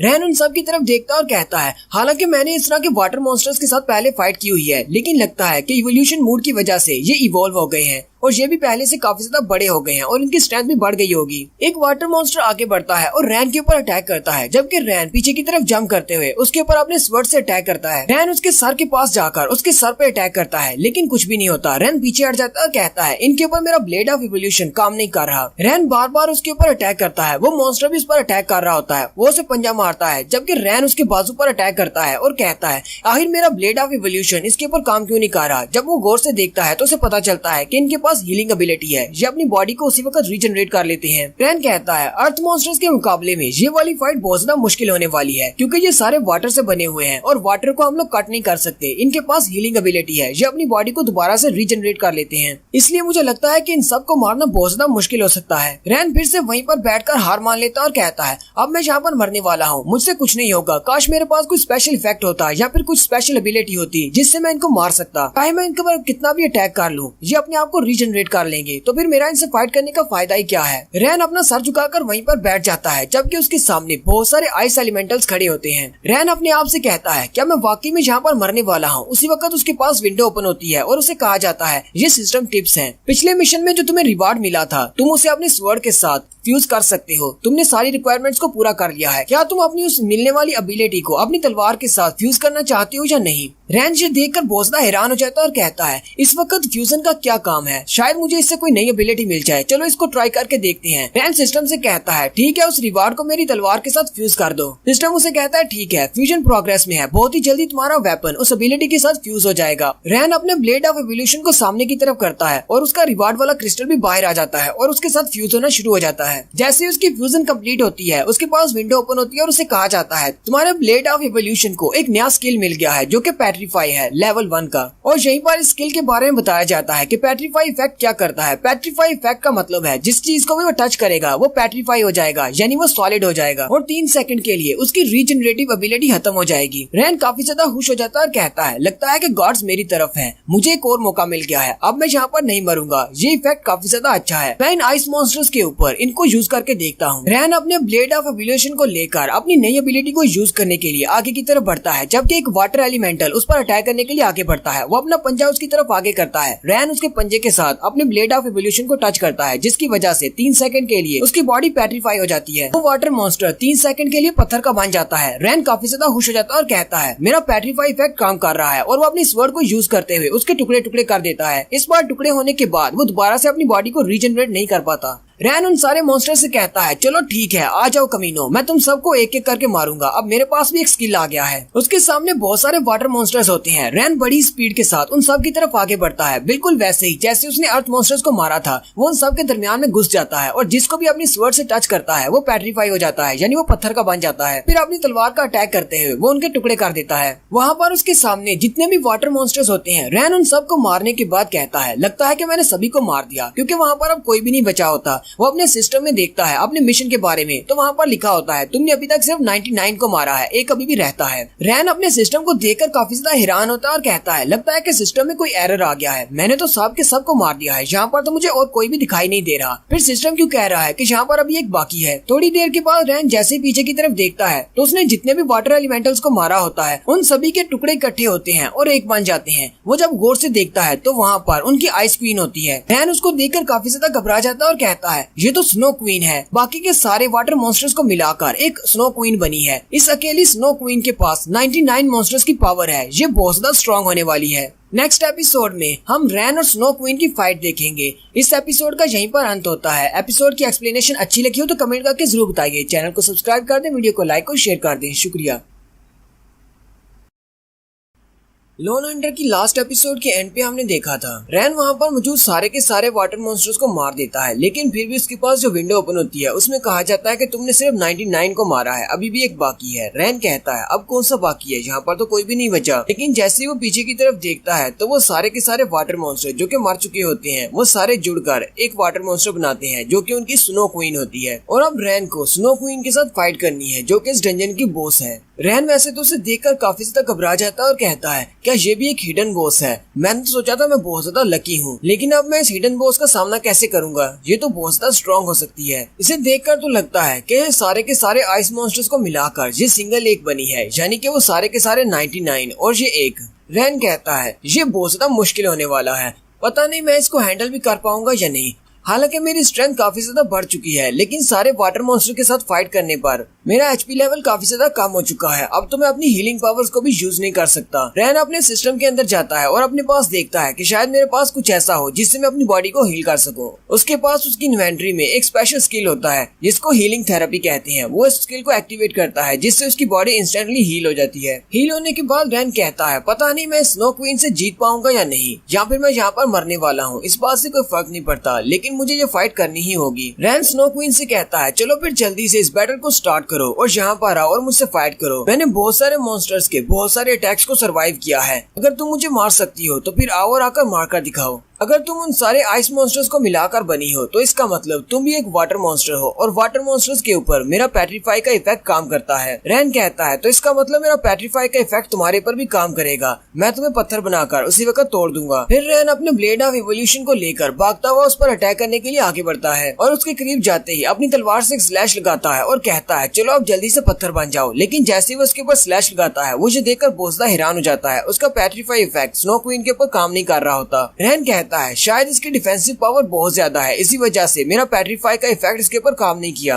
रैन सोच रहा होता है अब मैं क्या करूं, मेरा पेट्रीफाई वाला इफेक्ट इसके ऊपर काम नहीं कर रहा। अगर मैं अपने ब्लेड ऑफ इवोल्यूशन का इसके ऊपर यूज नहीं कर सकता तो फिर मुझे क्या करना चाहिए? क्या मुझे नॉर्मल अटैक्स यूज करने चाहिए? स्नो क्वीन भी रैन की तरफ देख और फिर अपने आइस मैजिक को यूज करते हुए अपने पास आइस से बनी हुई एक बड़ी सी तलवार बना लेती है। उसकी उस तलवार में से बहुत सारी पावर रिलीज हो रही होती है। रैन उसकी तरफ देखकर कहता है अभी तो बैटल स्टार्ट हुई है और ये हिडन बॉस अपनी अल्टीमेट मूव को अभी से यूज कर रही है। स्नो क्वीन अपनी तलवार को ऊपर की तरफ उठाते हुए अपनी एनर्जी को रिलीज करती है जिससे आसमान से बड़े बड़े आइस क्रिस्टल नीचे की तरफ गिरते हैं। रैन उन सारे आइस क्रिस्टल्स को डॉज करता हुआ पीछे की तरफ हट जाता है। रैन बड़ी मुश्किल से उन सबसे बचता बचाता इधर उधर भाग रहा होता है और कहता है इसका अल्टीमेट मूव तो बहुत ज्यादा पावरफुल है, मुझे अपने आप को इन आइस क्रिस्टल से बचाना होगा। अगर मैं किसी एक के नीचे आ गया तो मेरे टुकड़े हो जाएंगे। रैन भागते भागते रुक जाता है और कहता है मैं कब तक इसके अटैक्स को इसी तरह भागते भागते डॉज करूंगा, मुझे कुछ ना कुछ तो करना होगा। वो कहता है मुझे कोई मौका देकर इसके ऊपर अटैक करना होगा। वो उसके आइस क्रिस्टल से बचता हुआ भागता हुआ उसकी तरफ जाता है और कहता है अभी मेरे पास चांस है। रैन अपने छोटे डैगर के साथ उसके पेट पर अटैक करता है और कहता है मैंने तो इसको हिट कर लिया। और साथ ही उसी वक्त दिखाते हैं स्नो क्वीन भी अपने पास एक छोटा ब्लेड बना लेती है और उसके ऊपर अटैक करती है। रैन कहता है जैसा कि मैंने सोचा था बिल्कुल वैसा ही हो रहा है, मुझे लगा ही था कि मेरे नॉर्मल अटैक्स इसके ऊपर काम करेंगे और सिर्फ नॉर्मल अटैक्स ही नहीं बल्कि स्नो क्वीन भी बिल्कुल वैसे ही रिएक्ट कर रही है जैसे मैं कर रहा हूँ। पहले मैंने ब्लेड ऑफ इवोल्यूशन को निकाला था, इसने भी अपने पास एक बड़ी तलवार निकाल ली। रैन कहता है अगर मैं इसके ऊपर कॉमन अटैक से अटैक करता हूँ तो ये भी मेरे पर कॉमन अटैक करेगी, अल्टीमेट मूव यूज नहीं करेगी।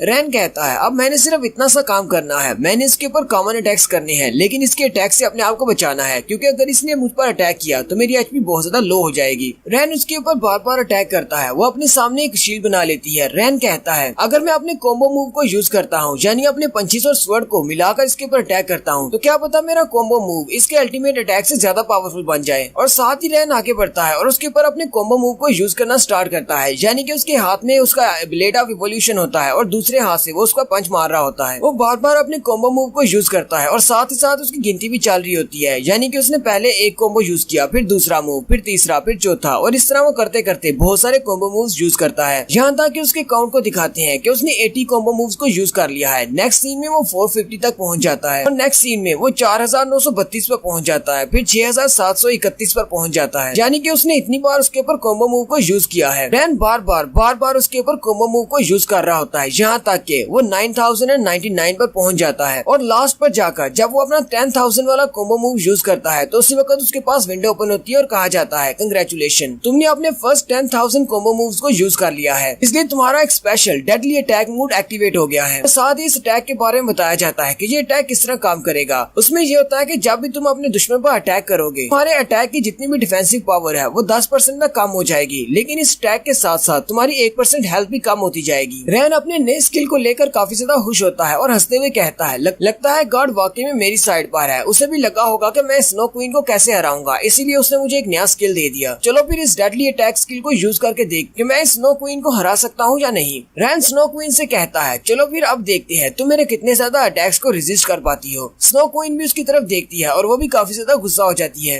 रैन अभी उसके सामने खड़ा होता है कि स्नो क्वीन अपनी बड़ी सी आइस की तलवार निकालती है और उसकी घुमाते हुए रैन के ऊपर अटैक कर देती है, जबकि रैन भी अपने डेडली अटैक मोड को एक्टिवेट करता है और वो जैसे ही तलवार घुमाते हुए उसके ऊपर अटैक करने लगती है, उसी वक्त रैन अपनी तलवार को घुमाता है और उसके एक बाजू को काट देता है। क्वीन का बाजू कटने के बाद वो भी चिल्लाना शुरू कर देती है। रैन स्नो क्वीन से कहता है क्या हुआ, क्या तुम्हें मजा नहीं आया? थोड़ी देर पहले तुम मुझ पर अटैक कर रही थी, अब मैं तुम पर अटैक करूंगा। लेकिन स्नो क्वीन अपनी पावर्स को यूज करते हुए इंस्टेंटली अपनी बाजू को दोबारा से रीजनरेट कर लेती है और उसका बाजू फिर से नया वाला हो जाता है और साथ ही वो रैन की तरफ देखकर हंसना शुरू कर देती है। अब रैन भी ये देखकर बहुत ज्यादा हैरान हो जाता है और कहता है इसके पास तो इंस्टेंट हीलिंग एबिलिटी है, चाहे मैं इसकी कोई भी चीज काट दूं ये फिर से इसको रीजनरेट कर लेगी। मेरे पास डेडली अटैक होने का क्या फायदा अगर मैं इसको अटैक करके डैमेज नहीं पहुंचा सकता। क्वीन फिर से अपनी बड़ी सी आइस स्वॉर्ड को घुमाते हुए रैन के ऊपर अटैक करती है, जबकि रैन अपने ब्लेड ऑफ इवोल्यूशन को सामने की तरफ करते हुए उसके अटैक को ब्लॉक करता है। इस बार क्वीन बहुत ज्यादा गुस्से में होती है और वो बार बार उसके ऊपर अपनी तलवार से अटैक कर रही होती है। रैन उसके अटैक्स को ब्लॉक करते हुए कहता है मैंने तो सिर्फ अपनी तलवार को यूज करते हुए तुम पर सिर्फ एक ही बार अटैक किया है, तुम मुझ पर बार बार अटैक क्यों की जा रही हो? स्नो क्वीन के लास्ट अटैक की वजह से रैन पीछे की तरफ गिर जाता है। रैन कहता है इसकी स्पीड भी पहले से काफी ज्यादा बढ़ चुकी है और ये मुझे अटैक करने का मौका भी नहीं दे रही, अब मैं इससे फाइट बैक कैसे करूं? उसी वक्त वो फिर से ऊपर की तरफ जंप करते हुए रैन पर अटैक करने के लिए आती है और अपनी बड़ी सी आइस स्वॉर्ड के साथ ऊपर से नीचे की तरफ जंप करती है, लेकिन रैन भी जंप करते हुए वहाँ से डॉज कर लेता है। स्नो क्वीन जो कि अपनी तलवार के साथ रैन पर अटैक करने के लिए ऊपर से नीचे की तरफ जंप करती है, उसकी तलवार ग्राउंड के अंदर दंस जाती है। रैन कहता है ये इतना ज्यादा इजी नहीं होने वाला, मुझे कोई ना कोई मौका देकर इस पर अटैक करना होगा। वो उसके ऊपर से पीछे की तरफ जंप करता है और घूमते हुए उसके सर के ऊपर एक स्लैश लगाता है। रैन को लगता है कि शायद इसका सर काट देने की वजह से ये मर जाएगी, लेकिन रैन जैसे नीचे लैंड करता है उसी वक्त पीछे दिखाते हैं कि उसने दोबारा से अपने सर को रीजनरेट कर लिया होता है और साथ ही वो अपनी बड़ी सी तलवार को घुमाते हुए फिर से रैन के ऊपर अटैक करती है। रैन उसके अटैक को ब्लॉक करता है और उसके ऊपर अटैक करता है, लेकिन वो उसके अटैक को डॉज कर लेती है। स्नो क्वीन हवा में उड़ना शुरू कर देती है और अपना एक स्पेशल स्किल एक्टिवेट करने वाली होती है। रैन कहता है मुझे कुछ ना कुछ करना होगा वरना ये अपना स्पेशल स्किल एक्टिवेट कर देगी जो कि बहुत ज्यादा स्ट्रॉन्ग हो सकता है, शायद मैं उस अटैक से ना बच पाऊं। स्नो क्वीन के हाथ में उसका आइस ब्लेड होता है, जबकि उसके इर्द गिर्द बहुत सारे आइस क्रिस्टल्स उड़ रहे होते हैं। वो सारे के सारे आइस क्रिस्टल्स को सामने की तरफ करते हुए रैन पर अटैक करती है और साथ ही अपनी तलवार के साथ भी उसके ऊपर अटैक करती है। रैन कहता है इस बार मुझे तुम्हें नॉकडाउन करना ही होगा। स्नो क्वीन जंप करते हुए अपनी बड़ी सी तलवार के साथ उसके ऊपर अटैक करती है, जबकि नीचे की तरफ से रैन भी ऊपर की तरफ जंप करता है और अपने ब्लेड ऑफ इवोल्यूशन के साथ उसके साथ अपना ब्लेड टकराता है, जिसकी वजह से आइस क्वीन का आइस ब्लेड टूट जाता है और उसके आइस ब्लेड के टूटने के साथ ही स्नो क्वीन भी मर जाती है। हालांकि यहाँ पर स्नो क्वीन को मरते हुए ठीक तरह से दिखाया नहीं गया कि स्नो क्वीन को उसने मारा कैसे। स्नो क्वीन इतनी ज्यादा स्ट्रॉन्ग थी, सिर्फ उसके ब्लेड के टूटने से वो मर कैसे सकती है। नेक्स्ट सीन में बस रैन को दिखाया जाता है कि रैन ने स्नो क्वीन को मार दिया है और उसके पास विंडो भी ओपन होती है कि तुमने स्नो क्वीन को मार दिया है और साथ ही उसे कहा जाता है तुम्हें इस मिशन को पूरा करने पर रिवार्ड मिला है। रैन कहता है पता नहीं इस बार मुझे कौन सा रिवार्ड मिला होगा, पहली बार तो मुझे पेट्रिफिकेशन का स्किल मिला था, इस बार उसे वाटर एसेंस मिलता है यानी कि वाटर का स्किल मिलता है। रैन कहता है अब ये वाटर एसेंस क्या चीज है, इससे क्या होगा? साथ ही एक और विंडो ओपन होती है और उसे कहा जाता है तुम्हारा वेपन इसके लिए सूटेबल है, क्या तुम इसे अपने वेपन के साथ फ्यूज करना चाहोगे? रैन अपने ब्लेड ऑफ इवोल्यूशन को सामने की तरफ करते हुए कहता है हाँ क्यों नहीं, इसको मेरे ब्लेड के साथ फ्यूज कर दो। और थोड़ी ही देर के बाद उसके पास विंडो ओपन होती है कि तुम्हारी फ्यूजन कंप्लीट हो चुकी है और साथ ही उसे स्किल के बारे में बताया जाता है कि स्पेशल स्किल से क्या होता है। उसे बताया जाता है कि स्पेशल स्किल को यूज करने पर तुम्हारी हेल्थ 0.1% के हिसाब से बढ़ती जाएगी, यानी कि जो तुम्हारी हेल्थ को बढ़ाने के लिए है, ना कि अटैक्स के लिए। रैन कहता है सिर्फ 0.1% के हिसाब से मेरी हेल्थ रिकवर होगी, ये तो बिल्कुल एक बेकार सा स्किल है, इसका मैं क्या करूंगा? रैन कहता है चलो ठीक है, वैसे भी ये मुझे फ्री में मिला है, कुछ ना होने से ये बेहतर है। 0.1% के हिसाब से भी हेल्थ बढ़ सकती है और वैसे भी इसका लेवल बढ़ सकता है, मैं कल को इसको अपग्रेड कर सकता हूँ। रैन कहता है लगता है कि मेरे दोनों टेस्ट कंप्लीट हो चुके हैं, मैंने इस डंजन के अंदर इतना टाइम स्पेंड किया है, सारे के सारे मॉन्स्टर्स को मारा है, लगता है मैं इस डंजन से बाहर जा सकता हूँ। साथ ही विंडो ओपन होती है और कहा जाता है ठीक है तुम इस डंजन से बाहर जा सकते हो, तुम्हारे लिए रास्ता ओपन किया जा रहा है। और थोड़ी देर के बाद रैन उस डंजन के डोर से बाहर आ जाता है। रैन जैसे ही उस डंजन डोर से बाहर निकलता है, वहाँ पर दो लोग खड़े होते हैं। वो रैन की तरफ देखकर कहते हैं, वहाँ पर देखो सामने से एक और हंटर निकल रहा है। लेकिन उस हंटर के साथ खड़ी लड़की उसे कहती है, हाँ मुझे भी दिखाई दे रहा है, लेकिन ये तो बिल्कुल ठीक है, इसके ऊपर तो कोई स्क्रैच भी नहीं है। लेकिन ऐसा कैसे हो सकता है, बाकी के सारे हंटर्स तो बहुत ज्यादा जख्मी है। रैन भी उन सब लोगों को वहाँ पर देखकर बहुत ज्यादा हैरान हो जाता है और कहता है, ये लोग तो गिल्ड एसोसिएशन वाले हैं, लेकिन ये यहाँ पर क्या कर रहे हैं? आज यहाँ पर हुआ क्या है? उन्हीं के पास एक हंटर खड़ा होता है जिसके बाजू पर पट्टी बंधी होती है। वो उसे इन्वेस्टिगेट कर रहे होते हैं। रैन वहाँ पर अपने आसपास देखता है तो बहुत सारे ऐसे हंटर्स होते हैं जो कि जख्मी हालत में होते हैं और मेडिकल केयर वाले भी वहीं पर मौजूद होते हैं और उन सबको ट्रीट कर रहे होते हैं। रैन कहता है, ये सारे नॉविस डंजन के अंदर जाने से जख्मी कैसे हो सकते हैं? एक नॉविस डंजन का डिफिकल्टी लेवल तो 0 होता है, फिर ये सारे इस डंजन के अंदर जाकर जख्मी कैसे हो गए? और यहीं पर हमारी एपिसोड 5 का एंड होता है। नेक्स्ट एपिसोड में देखेंगे कि ये सारे लोग जख्मी कैसे हो गए और उसके बाद रैन की एक लड़की के साथ फाइट होगी जो कि असैसिन टाइप है। एक्सप्लेनेशन अच्छी लगी हो तो कमेंट करके जरूर बताइएगा। चैनल को सब्सक्राइब कर दें, वीडियो को लाइक और शेयर कर दें। शुक्रिया। लोन हंटर की लास्ट एपिसोड में हमने देखा था रैन स्नो क्वीन को हराने के बाद जैसे ही नॉविस डंजन से बाहर निकलता है तो वो बाहर का सीन देखकर बहुत ज्यादा हैरान हो जाता है, क्योंकि बाहर जितने भी हंटर्स होते हैं वो सारे जख्मी हालत में होते हैं और वहीं पर एसोसिएशन के लोग भी खड़े होते हैं जो कि सारे मामले को इन्वेस्टिगेट कर रहे हैं। रैन कहता है, नॉविस डंजन के अंदर ये सारे लोग जख्मी कैसे हो सकते हैं? नॉविस डंजन की डिफिकल्टी लेवल तो 0 होता है। रैन अभी गेट के पास ही खड़ा होता है कि उसी वक्त एक हंटर चिल्लाता हुआ गेट से बाहर निकलता है और कह रहा होता है, प्लीज मेरी हेल्प करो, और साथ ही वो वहीं पर गिर जाता है क्योंकि वो बहुत ज्यादा जख्मी होता है। रैन उस हंटर की तरफ देखता है और कहता है, इस हंटर के साथ क्या हुआ होगा? नॉविस डंजन के अंदर ये सारे कैसे जख्मी हो सकते हैं? वहीं पर एक लड़की खड़ी होती है जो कि काफी ज्यादा जख्मी होती है। रैन उसके पास जाता है और कहता है, चलो इस लड़की से पूछता हूँ। रैन उससे पूछता है, तुम नॉविस डंजन के अंदर जख्मी कैसे हो गई? क्या तुम मुझे बताओगी कि नॉविस डंजन के अंदर ऐसा क्या हुआ कि तुम सब लोग जख्मी हो गए हो? वो लड़की उसे कहती है, लगता है कि तुमने इस बारे में नहीं सुना, थोड़ी देर पहले कुछ बहुत ज्यादा अजीब हुआ था। हम लोग इस नॉविस डंजन के अंदर प्रैक्टिस कर रहे थे। रैन उसे कहता है, कैसा कुछ अजीब हुआ था? क्या हुआ था?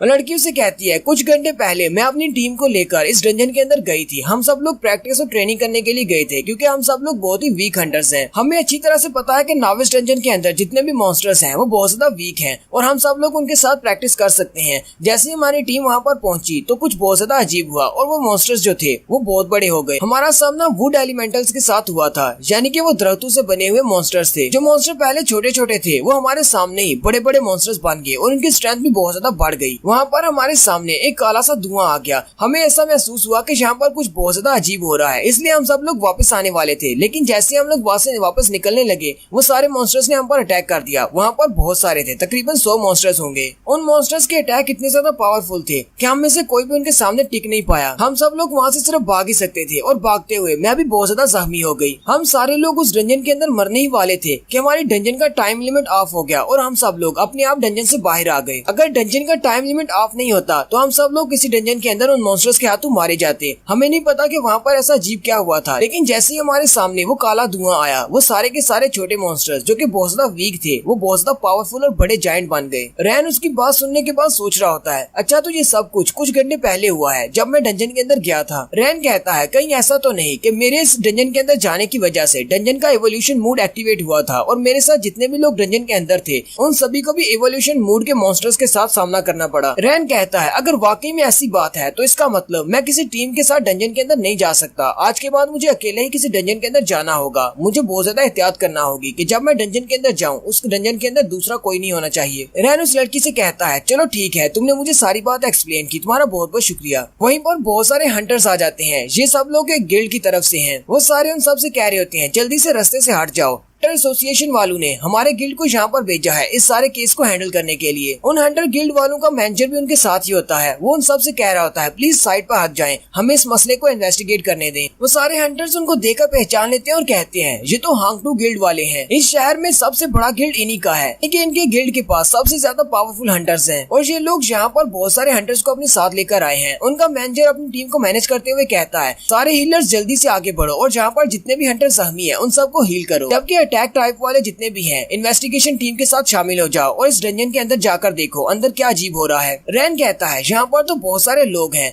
लगता है अब मुझे यहाँ से चले जाना चाहिए क्योंकि मेरा यहाँ पर कोई काम नहीं। रैन उन सब की तरफ देखता है और कहता है चलो फिर ठीक है, मैं यहाँ से जा रहा हूँ। लेकिन रैन जैसे वहाँ से जाने लगता है उसके सामने एक लड़की और एक हंटर खड़े होते हैं। वो लड़की एक असैसिन टाइप की हंटर है और उस लड़की का नाम ल्यूमी है। वो उसे देखकर कहती है ये तो हमारा पुराना दोस्त है। वो रैन का रास्ता रोक लेती है और कहती है तुम कहाँ पर जा रहे हो? तुम भी इस डंजन के अंदर गए हुए थे, चलो फिर मुझे देखने दो, तुम्हारी बॉडी पर कोई चोट तो नहीं लगी? ल्यूमी उसका मजाक उड़ाते हुए कहती है ये तो बड़े ही अफसोस की बात है कि तुम इस डंजन के अंदर अकेले गए हुए थे, लेकिन हम लोग क्या कर सकते हैं, तुम हो ही बहुत ज्यादा वीक हंटर कि कोई भी तुम्हारे साथ टीम नहीं बनाना चाहता, कोई तुम्हें अपनी टीम में लेना नहीं चाहता। रैन उसकी बात सुनकर खामोश हो जाता है और उसे आगे से कोई भी जवाब नहीं देता। रैन लूमी को छोड़कर आगे चला जाता है। वो उसे कहती है तुम्हारी हिम्मत कैसे हुई मुझे इग्नोर करने की? रैन उसे छोड़कर आगे की तरफ बढ़ जाता है, लेकिन वो उसे कहती है तुम्हें घर जाने की इतनी ज्यादा जल्दी क्यों है? क्या तुम वापस अपनी मम्मी के पास जा रही हो? लेकिन साथ ही वो हंसते हुए कहती है ओ मैं तो भूल ही गई थी, तुम्हारी मम्मी तो पहले से मर चुकी है। और फिर वो जोर जोर से हंसना शुरू कर देती है। उसकी बात सुनने के बाद रैन बहुत ज्यादा गुस्सा हो जाता है और अपने ब्लेड ऑफ एवोल्यूशन को निकालकर जल्दी से उसकी गर्दन पे रख लेता है। लूमी क्योंकि खुद एक असैसिन टाइप की हंटर है, लेकिन उसकी स्पीड इतनी ज्यादा होती है लूमी उसको देख भी नहीं पाती। रैन उसे कहता है अभी अभी जो तुमने बकवास की है अपने अल्फाज को वापस लो और मुझसे माफी मांगो, और अगर तुम ऐसा नहीं करती तो फिर मैं यहीं पर तुम्हारी गर्दन उड़ा दूंगा। लूमी भी बहुत हैरान हो जाती है और कहती है ऐसा कैसे हो सकता है, इसकी स्पीड इतनी ज्यादा कैसे हो सकती है? ये तो सिर्फ एक हीलर है, इतनी स्पीड तो असैसिन्स की हुआ करती है। रैन अभी उसकी गर्दन के ऊपर अपनी तलवार रख के खड़ा होता है कि उसी वक्त मैनेजर आगे बढ़ता है और अपनी तलवार के साथ रैन पर अटैक करता है, लेकिन रैन जल्दी से उसकी तलवार के अटैक को ब्लॉक कर लेता है। मैनेजर उसे कहता है तुम ये क्या कर रहे हो, क्या तुम्हें पता नहीं ये कौन है और तुम यहाँ पर फाइट करने की कोशिश कर रहे हो? क्या तुम्हें रूल्स के बारे में बताना पड़ेगा? यहाँ पर नॉविस डंजन के एरिया में हम लोग आपस में फाइट नहीं कर सकते, यहाँ पर हंटर्स की फाइट्स फॉरबिडन है, और अगर तुम मेरी गिल्ड मेंबर के ऊपर अटैक करते हो तो फिर मैं तुम्हें यहीं पर मार डालूंगा, और अगर तुम्हें मेरी बात पर यकीन नहीं है तो फिर तुम ट्राई करके देख सकते हो। और साथ ही वो अपनी तलवार को भी वापस रख लेता है। रैन उसकी तरफ देखता है और कहता है ये हांगटू गिल्ड वालों का मैनेजर है और ये भी एक हंटर है जो कि काफी ज्यादा स्ट्रॉन्ग है। रैन कहता है ये इनके सारे डेली के अफेयर्स को मैनेज करता है, और अगर हंटर के तौर पर इसकी स्ट्रेंथ को देखा जाए तो इसकी स्ट्रेंथ डायमंड रैंक पर है। रैन कहता है मैं इसके साथ फाइट नहीं कर सकता क्योंकि यहाँ पर इसके गिल्ड के और भी बहुत सारे लोग हैं, ये सारे मिलकर मुझ पर अटैक कर सकते हैं, मुझे यहाँ से चलना चाहिए। रैन कहता है चलो फिर ठीक है, मैं तुम्हारी बात मान लेता हूँ, मैं यहाँ से जा रहा हूँ। रैन जाने से पहले उन सबसे कहता है मैं तुम सब लोगों की शक्लें दोबारा नहीं देखना चाहूंगा, मैं यहाँ से जा रहा हूँ। रैन जैसे वहाँ से जाने लगता है मैनेजर उसे कहता है जरा रुको तो सही, तुम्हें किसने कहा कि तुम यहाँ से जा सकते हो? मैंने तुम्हें कहा कि यहाँ पर तुम फाइट नहीं कर सकते क्योंकि यहाँ पर फाइट करना बैन है, लेकिन हमारे पास एक और जगह है जहाँ पर हंटर्स आपस में फाइट कर सकते हैं। लूमी भी उसे कहती है मैनेजर ने बिल्कुल ठीक कहा, हम दोनों अरीना में जाकर फाइट कर सकते हैं, वहाँ पर अरीना में फाइट करना बैन नहीं है। लूमी आपस में सोच रही होती है मुझे लगता है कि मैं बहुत ज्यादा थकी हुई हूँ, इसी वजह से इसने अपनी तलवार मेरी गर्दन पे रख ली थी, ये तो सिर्फ एक वीक हीलर है, ये इतना ज्यादा फास्ट नहीं हो सकता। लूमी आगे बढ़ती है और रैन से कहती है तो क्या तुम मेरे साथ अरीना में जाकर फाइट करना चाहोगे? लूमी के साथ वाला हंटर उसे कहता है तुम्हें ऐसा नहीं करना चाहिए, एक वीक से हीलर के साथ फाइट करके तुम्हें कुछ भी नहीं मिलने वाला। रैन भी वहीं पर रुक जाता है और उसे कहता है चलो फिर ठीक है, मैं तुम्हारे साथ अरीना चलता हूँ, वहीं पर जाकर फाइट करते हैं। मैनेजर भी उसकी बात सुनने के बाद काफी ज्यादा खुश हो जाता है और यहीं पर इनके अरीना के बारे में बताया जाता है कि हंटर्स अरीना एक ऐसी जगह है जहाँ पर हंटर्स आपस में फ्रीली फाइट कर सकते हैं, एक दूसरे को चैलेंज करके एक दूसरे के साथ कम्पैट कर सकते हैं और अपने स्किल्स को जान सकते हैं। ज्यादातर हंटर्स यहाँ पर ट्रेनिंग के लिए आते हैं और कुछ हंटर्स जहाँ पर एक दूसरे से बदला लेने के लिए आते हैं। वैसे तो सिटी में फाइट करना बिल्कुल भी अलाउ नहीं है, लेकिन अरीना के अंदर आप लोग फाइट टू डेथ भी कर सकते हैं। अरीना में फाइट करने के दो रूल हैं, आपको पहले चूज करना पड़ेगा आप कौन से रूल से फाइट करना चाहेंगे। पहला फाइट टू डेथ है, लेकिन जब तक दूसरा हंटर मर नहीं जाता फाइट कंटिन्यू रहेगी, और दूसरा फ्रेंडली स्पार है जिसमें एक टाइम लिमिट होती है, आप अपने दोस्त के साथ फाइट कर सकते हैं, ये एक प्रैक्टिस मैच की तरह होता है। रैन हांगटू गिल्ड वालों के साथ अरीना के अंदर चला जाता है। रैन जैसे अरीना के अंदर जाता है वो अरीना में देखता है पहले से ही काफी सारे हंटर्स आपस में फाइट कर रहे होते हैं। लूमी के साथ वाला हंटर उसे कहता है चलो जल्दी से चलो, हमारे पास इतना सारा टाइम नहीं है, तुम यहाँ पर खड़े होकर देख क्या रहे हो, पहली बार अरीना में आए हो क्या? लूमी अपने दोस्त से कहती है जरा इसके चेहरे की तरफ तो देखो, ये किस तरह डरा हुआ है, मुझे भी लगता है कि ये पहली बार अरीना में आया है, ये तो सिर्फ एक वीक सा हीलर है, ये मेरे सामने टिक नहीं पाएगा। उसका दोस्त उसे कहता है तो फिर तुम्हें इसके साथ आराम से पेश आना होगा, कहीं तुम इसको मार न डालो। रैन भी अपनी हुड उतार देता है। लूमी उसे कहती है क्या हुआ, कहीं तुम्हें डर तो नहीं लग रहा? अगर तुम्हें डर लग रहा है तो तुम अभी भी मेरे सामने घुटने टेक कर माफी मांग सकते हो, शायद मैं तुम्हें यहाँ से जाने दूं। और साथ ही वो हंसना शुरू कर देती है। लूमी अपना डैगर भी निकाल लेती है और उसे कहती है अभी भी तुम्हारे पास एक मौका है, चलो जल्दी से मेरे सामने घुटने टेक कर माफी मांगो। उसका दोस्त भी उसे कहता है हाँ लड़के, तुम्हारे पास अभी एक मौका है, हमसे माफी मांग लो और यहाँ से चले जाओ, नहीं तो बाद में तुम्हें बहुत ज्यादा पछताना पड़ सकता है। रैन उसे कहता है नहीं, मैं तुमसे फाइट करूंगा। उसी वक्त अरीना का मैनेजर आता है और उनसे कहता है मैं इस अरीना का मैनेजर हूँ, फाइट करने से पहले तुम दोनों को यहाँ पर अपनी रजिस्ट्रेशन करवाना होगी और साथ ही मुझे तुम दोनों से ये भी जानना है कि तुम दोनों किस तरह के कंपटीशन को चूज करोगे। लूमी उस मैनेजर से कहती है हम सब लोग यहाँ पर फ्रेंडली मैच के लिए आए हैं, मैं इस लड़के को जरा तमीज सिखाना चाहती हूँ, मैं इसे दिखाना चाहती हूँ कि घुटने टेक कर माफी कैसे मांगी जाती है। और साथ ही वो दोनों फिर से हंसना शुरू कर देते हैं, लूमी और उसका दोस्त। फिर मैनेजर रैन के पास जाता है और उसे कहता है तुम्हारा इस बारे में क्या ख्याल है, क्या तुम कोई अलग सी कैटेगरी चूज करना चाहोगे, कहीं तुम्हें इस सब से कोई ऑब्जेक्शन तो नहीं है। रैन उसे कहता है हाँ मुझे ऑब्जेक्शन है, मुझे फ्रेंडली स्पार नहीं करना, मुझे फाइट टू डेथ चूज करना है। मैनेजर भी उसकी बात सुनकर बहुत ज्यादा हैरान हो जाता है। मैनेजर उसे कहता है तुम ऐसे ही फाइट टू डेथ चूज नहीं कर सकते, अगर तुम्हें फाइट टू डेथ चूज करना है तो तुम्हारे पास एक एग्रीमेंट होना चाहिए जो कि हिडन बॉस से मिलता है। लूमी उसे कहती है लड़के, लगता है कि तुम्हें मरने की बहुत ज्यादा जल्दी है, शायद तुम्हें अरीना के रूल्स के बारे में नहीं पता, बिना हिडन बॉस के एग्रीमेंट के तुम यहाँ पर फाइट टू डेथ नहीं कर सकते। जितने ज्यादा वीक हंटर तुम हो, मुझे नहीं लगता कि तुमने कभी एबिस एग्रीमेंट के बारे में सुना होगा और तुमने तो कभी हिडन बॉस को देखा भी नहीं होगा। रैन जल्दी से अपने पास से एक छोटा सा कागज का टुकड़ा निकालता है और कहता है क्या तुम सब लोग इसकी बात कर रहे हो। वो मैनेजर उस कागज के टुकड़े को उससे ले लेता है और कहता है हाँ हम लोग इसी एबिस एग्रीमेंट की बात कर रहे हैं। एबिस एग्रीमेंट को देखते ही वहाँ पर जितने भी लोग दूसरों की फाइट देख रहे होते हैं वो सारे इस फाइट को देखने के लिए आ जाते हैं और कहते हैं उस लड़की के पास एक एबिस एग्रीमेंट है, इस फाइट को देखने में बहुत ज्यादा मजा आएगा। लूमी उसे कहती है तुम्हारे पास एक हिडन बॉस का एग्रीमेंट कैसे हो सकता है, तुम तो सिर्फ अपने ब्रॉन्ज रैंक पर हो। उसका दोस्त भी चिल्लाते हुए रैन से कहता है तुम एक हिडन बॉस से कैसे फाइट कर सकते हो, तुम तो इतने ज्यादा वीक हो, लगता है कि तुमने इस एबिस एग्रीमेंट को किसी से चोरी किया है। लूमी भी यही कह रही होती है ऐसा नामुमकिन है, इसके पास एबिस एग्रीमेंट नहीं होना चाहिए। रैन उस मैनेजर से कहता है मैंने तुम्हें एबिस एग्रीमेंट दे दिया है, अब क्या मैं इसके साथ फाइट टू डेथ कर सकता हूँ या नहीं। मैनेजर उसे कहता है हाँ क्यों नहीं, तुम इसके साथ फाइट कर सकते हो। जब तुम्हारे पास ये एग्रीमेंट होता है तो दूसरी साइड वाले को मजबूरन तुमसे फाइट टू डेथ करना पड़ती है। मैनेजर उनसे कहता है मैं तुम दोनों के डेटा को पहले सिस्टम में अपडेट कर दूं और उसके बाद तुम दोनों फाइट कर सकते हो। और यहीं पर हमारी एपिसोड 6 का एंड होता है। नेक्स्ट सीन में हम लोग रैन और लूमी की फाइट देखेंगे। क्या रैन लूमी को हरा पाएगा जो कि एक असैसिन टाइप की हंटर है। एपिसोड की एक्सप्लेनेशन अच्छी लगी हो तो कमेंट करके जरूर बताएं। चैनल को सब्सक्राइब कर दें, वीडियो को लाइक और शेयर कर दें। शुक्रिया। पिछले एपिसोड में हमने देखा था कि रैन एक लड़की जिसका नाम लूमी होता है उसके साथ फाइट करने के लिए अरीना में चला जाता है। वो लड़की एक असैसिन टाइप है जबकि हमारा रैन एक हीलर टाइप है। यहाँ पर अरीना का मैनेजर उन दोनों से पूछता है कि तुम दोनों कैसी फाइट चाहते हो। लूमी कहती है कि मुझे एक फ्रेंडली स्पार करनी है, मैं इसको सबक सिखाना चाहती हूँ, जबकि रैन उसे कहता है मुझे इसके साथ फाइट टू डेथ करनी है। ये सुन के वो लूमी भी बहुत ज्यादा हैरान हो जाती है और सारे के सारे लोग ये फाइट देखने के लिए जमा हो जाते हैं क्योंकि वो फाइट देखने के लिए बहुत ज्यादा एक्साइटेड है। तो एपिसोड 7 की शुरुआत में लूमी सोच रही होती है इसके पास ये एबिस एग्रीमेंट कहाँ से आ सकता है, इसे डंजन के अंदर हिडन बॉस कैसे मिल सकता है। मुझे लगता है कि इसने किसी से ये चोरी किया है। ये लड़का तो एक वीक सा हीलर है, हम सब लोग इसे सालों से जानते हैं, इसलिए इतना ज्यादा स्ट्रॉन्ग नहीं हो सकता। फाइट देखने वाले भी बहुत ज्यादा एक्साइटेड होते हैं और अपने दोस्तों को भी बुला रहे होते हैं जल्दी से यहाँ पर आ जाओ, फाइट टू डेथ होने वाली है। जो लोग वहाँ पर आपस में फाइट कर रहे होते हैं वो भी अपनी फाइट छोड़कर इनकी फाइट देखने के लिए आ जाते हैं और कहते हैं हम लोग इस चांस को मिस नहीं करने वाले, फाइट टू डेथ देखने में बहुत ज्यादा मजा है। उनमें से एक कहता है मैं पहली बार फाइट टू डेथ का मैच देखने वाला हूँ, चलो देखते हैं इसमें कितना मजा आता है। वो सब आपस में डिस्कस कर रहे होते हैं। लगता है कि इन दोनों के दरमियान में कोई बहुत बड़ा झगड़ा हुआ होगा जिस वजह से ये दोनों फाइट टू डेथ कर रहे हैं। दूसरा कहता है लगता है कि डंजन के अंदर ट्रेजर की लूट को लेकर कोई मसला होगा। और फिर मैनेजर उन दोनों के स्टेटस को अपडेट कर देता है, यानी उन दोनों की पिक्चर के साथ उनका सारा स्टेटस बताया जाता है कि कौन कौन दो लोग फाइट करने वाले हैं। तो उनके उस स्टेटस के मुताबिक एक तरफ हमारा रैन है जिसने अभी तक एक भी अरीना फाइट नहीं की हुई और ना ही कोई जीती है और ना ही कोई हारी है, जबकि दूसरी तरफ असैसिन टाइप की लड़की जिसका नाम लूमी है जिसने टोटल 18 बार इस अरीना में फाइट की है, जिसमें से 16 जीती है और 2 ड्रा हुई है और एक भी नहीं हारी।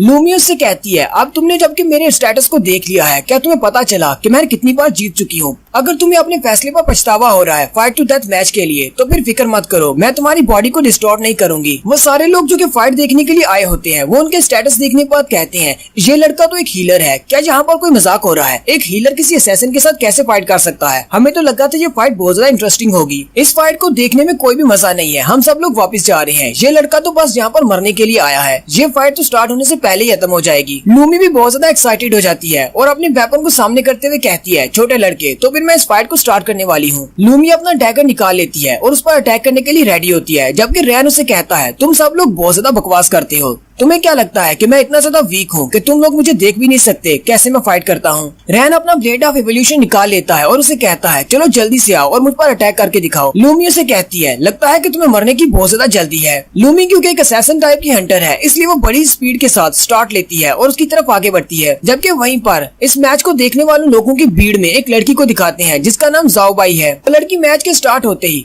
अपना फोन निकालती है और अपने गिल्ड मास्टर को फोन करती है। वो अपने बॉस से कहती है बॉस ये मैं हूँ जाओबाई, यहाँ पर एक बहुत ही इंटरेस्टिंग मैच हो रहा है, क्या तुम इसे देखना चाहोगी? इस साथ ही वो बॉस से कहती है मैच तो काफी ज्यादा इंटरेस्टिंग है लेकिन यहाँ पर जो ओपोनेंट्स हैं उनमें से एक लड़का ब्रोंज रैंक का है और वो एक हीलर है। मुझे नहीं लगता कि वो असैसिन के सामने ज्यादा देर तक टिक पाएगा, क्या हमें इस मैच को रिकॉर्ड करना चाहिए या नहीं? उसकी बॉस उसे कहती है चलो जल्दी से इसकी रिकॉर्डिंग स्टार्ट करो, इसकी लाइव स्ट्रीमिंग करना। जाओबाई अपने बॉस से कहती है अच्छा ठीक है, गुस्सा होने की जरूरत नहीं, मैं जाती हूँ और जाकर इसकी रिकॉर्डिंग करती हूँ। फिर वो अपने मोबाइल पर रिकॉर्डिंग को ऑन करती है। वो इस सब की लाइव रिकॉर्डिंग करने वाली है यानी कि लाइव स्ट्रीमिंग करने वाली है और फिर साथ ही सभी लोगों के मोबाइल में उसकी लाइव स्ट्रीमिंग स्टार्ट हो जाती है। वो उन सबसे कहती है मैं हूँ आपकी टैंक जाओबाई कि आपको अरीना से एक लाइव मैच दिखाने वाली हूँ जो कि बहुत ज्यादा इंटरेस्टिंग होने वाला है। मैच को देखने के बाद मेरे चैनल को लाइक और सब्सक्राइब करना मत भूलिएगा। ये वो कह रही है, मैं नहीं कह रहा। सारी की सारी जनता बहुत ज्यादा एक्साइटेड हो जाती है क्योंकि मैच स्टार्ट होने वाला है। लूमी उसे फिर से कहती है मैं तुम्हें फिर से एक चांस दे रही हूँ, मेरे सामने घुटने टेक दो, मैं तुम्हें जिंदा छोड़ दूंगी। रैन उसे कहता है अब ऐसा नहीं हो सकता, मैं तुम्हें दिखाता हूँ कि मैं किस काबिल हूँ। लूमी बड़ी स्पीड के साथ आगे बढ़ती है। लूमी की स्पीड इतनी ज्यादा होती है कि वो किसी को भी दिखाई नहीं देती क्योंकि वो एक असैसिन टाइप की हंटर है, इसलिए असैसिन के पास स्पीड होनी चाहिए। लूमी कहती है थोड़ी देर पहले इसने मेरी गर्दन पर तलवार रख ली थी, मुझे नहीं पता इसने कैसे किया लेकिन इसकी लिमिट है। मैं एक असैसिन टाइप की हंटर हूँ, मेरे पास सबसे ज्यादा मेरे पास मेरी स्पीड है। लूमी बड़ी स्पीड के साथ रैन के कभी इस तरफ जाती है कभी उस तरफ जाती है यानी कि वो उसके इर्द गिर्द चक्कर लगाना शुरू कर देती है और उसे कहती है हंटर्स जो कि हीलर लेवल के होते हैं वो सारे कचरा होते हैं, वो लोग असैसिन के साथ मैच अप नहीं कर सकते, तुम तो मेरे शैडो को भी नहीं देख पाओगे, मेरी स्पीड इतनी ज्यादा है। रैन उसकी बात सुनने के बाद हंसना शुरू कर देता है और कहता है तुम्हें लगता है कि तुम्हारी स्पीड मुझसे ज्यादा है। जबकि लूमी सोच रही होती है ये लड़का तो बहुत ज्यादा कॉन्फिडेंट लग रहा है लेकिन मुझे नहीं लगता कि मेरे अटैक करने के बाद इसका कॉन्फिडेंस इसके पास रहेगा। लूमी बड़ी स्पीड के साथ उसके इर्द गिर्द घूमने के बाद अपने एक स्पेशल स्किल को यूज करती है जिसका नाम बैक स्टैब होता है और यहीं पर बैक स्टैब के बारे में बताया जाता है कि बैक स्टैब से होता क्या है।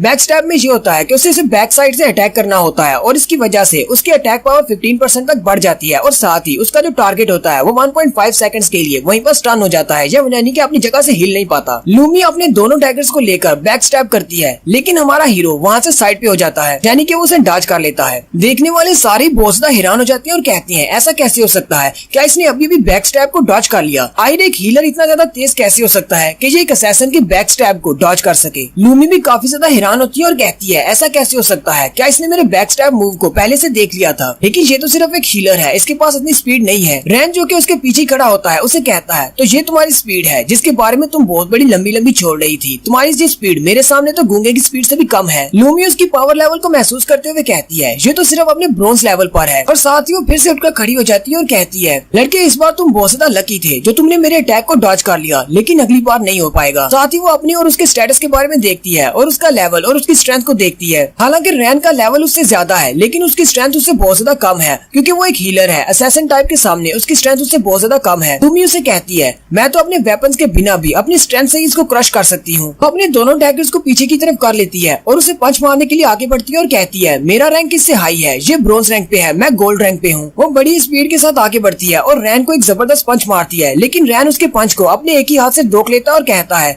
तुम्हारे पंच में तो जरा भी दम नहीं है। सारे लोग जो देखकर बहुत ज्यादा हैरान हो जाते हैं। लूमी उसे कहती है ऐसा कैसे हो सकता है, कहीं ऐसा तो नहीं तुम अपने रैंक को छुपाने की कोशिश कर रहे हो, कहीं तुम कोई फॉल्स रैंकर तो नहीं हो? जनता भी बातें करना शुरू कर देती है और कहती है हीलर इतना ज्यादा कमजोर लगता नहीं है, एक असैसिन के पंच को रोकना इतना भी आसान काम नहीं। लगता है कि ये हीलर एक फॉल्स रैंकर है, ये हमें सिर्फ इतना दिखा रहा है कि ये ब्रोंज रैंक पे है लेकिन इसकी स्ट्रेंथ तो गोल्ड रैंक से भी ज्यादा है। लूमी रैन से कहती है लगता है कि मुझे सीरियस होना पड़ेगा क्योंकि अगर तुम एक फॉल्स रैंकर हो तो तुम मुझसे काफी ज्यादा स्ट्रॉन्ग हो सकते हो, अगर मैं तुम्हारे सामने सीरियस नहीं होती तो मैं तुम्हारे हाथों से मारी जाऊंगी। और साथ ही वो अपनी इननेट एबिलिटी जो कि सबसे ज्यादा स्पेशल एबिलिटी होती है को एक्टिवेट करती है जो कि ब्लड मिस्ट होती है, जहाँ फिर उसे मिस्ट ऑफ डिसेप्शन भी कह सकते हैं, धोखे की मिस्ट। जैसे वो उस मिस्ट को रिलीज करती है एक ब्लड कलर की मिस्ट वहाँ पर फैल जाती है और वो रैंक को कवर कर लेती है। लूमी उसे कहती है इस बात से फर्क नहीं पड़ता कि तुम एक फॉल्स रैंकर हो, चाहे तुम्हारा रैंक कितना भी क्यों ना हो, एक बार मैंने अपनी इननेट एबिलिटी को एक्टिवेट कर दिया उसके बाद तुम इससे नहीं बच पाओगे। रैन उसके मिस्ट में हाथ फेरते हुए कहता है तुम्हारी मिस्ट तो बिल्कुल ऐसे लग रही है जैसे ये बहता हुआ पानी हो।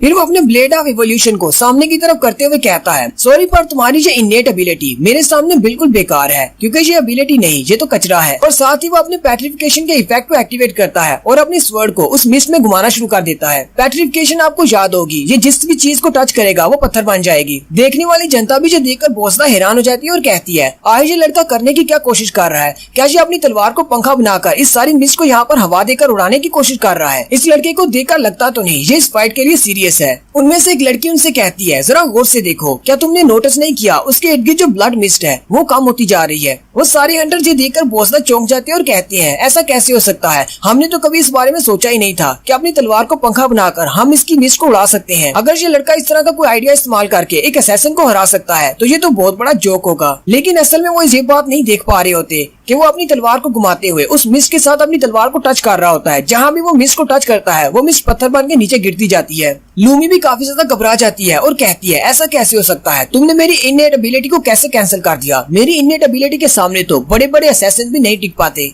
उसी वक्त रैन उसकी मिस्ट का सहारा लेते हुए उसके पास पहुंच जाता है और उसे पीछे की तरफ धक्का देते हुए अपनी तलवार को उसकी गर्दन में फेर देता है। जैसे ही वो अपने ब्लेड ऑफ इवोल्यूशन को उसकी गर्दन में फेरता है उसकी गर्दन से ब्लड निकलना शुरू हो जाता है और वो लड़की नीचे गिर जाती है। ये देखने के बाद वहाँ पर जितनी भी जनता खड़ी होती है वो सारे के सारे हैरान परेशान हो जाते हैं क्योंकि एक हीलर ने एक असैसिन को हरा दिया है। जबकि जाओ बाई इस सारे मैच को यूट्यूब पर लाइव दिखा रही है। हांगडू गिल्ड से लूमी का जो दोस्त होता है वो भी ऊपर चेयर पे बैठा होता है। वो सारे भी देखकर बहुत ज्यादा हैरान हो जाते हैं। रैन आगे बढ़ता है और अपनी तलवार को उसके सर पे करते हुए कहता है चलो फिर अब देखते हैं, थोड़ी देर पहले तो तुम बहुत ज्यादा बकवास कर रही थी, अब मुझे बोलकर दिखाओ। लूमी उठकर बैठकर उससे बात करने की कोशिश करती है लेकिन उसके गले से और भी ज्यादा ब्लड निकलना शुरू हो जाता है और वो फिर से नीचे गिर जाती है। लूमी अपनी गर्दन पर हाथ रखकर अपने ब्लड को रोकने की कोशिश कर रही होती है और उससे कहती है तुम सिर्फ एक हीलर हो, तुमने ऐसा मेरे साथ क्यों किया, तुम मुझे कैसे मार सकते हो। रैन उसे कहता है मैं तो बस वहाँ से जा रहा था, तुमने मेरा रास्ता रोका, तुमने मेरी इंसल्ट की, इसके अलावा तुमने मेरी माँ को बुरा भला कहा, इसलिए तुम्हारा यहाँ पर मरना तो बनता है।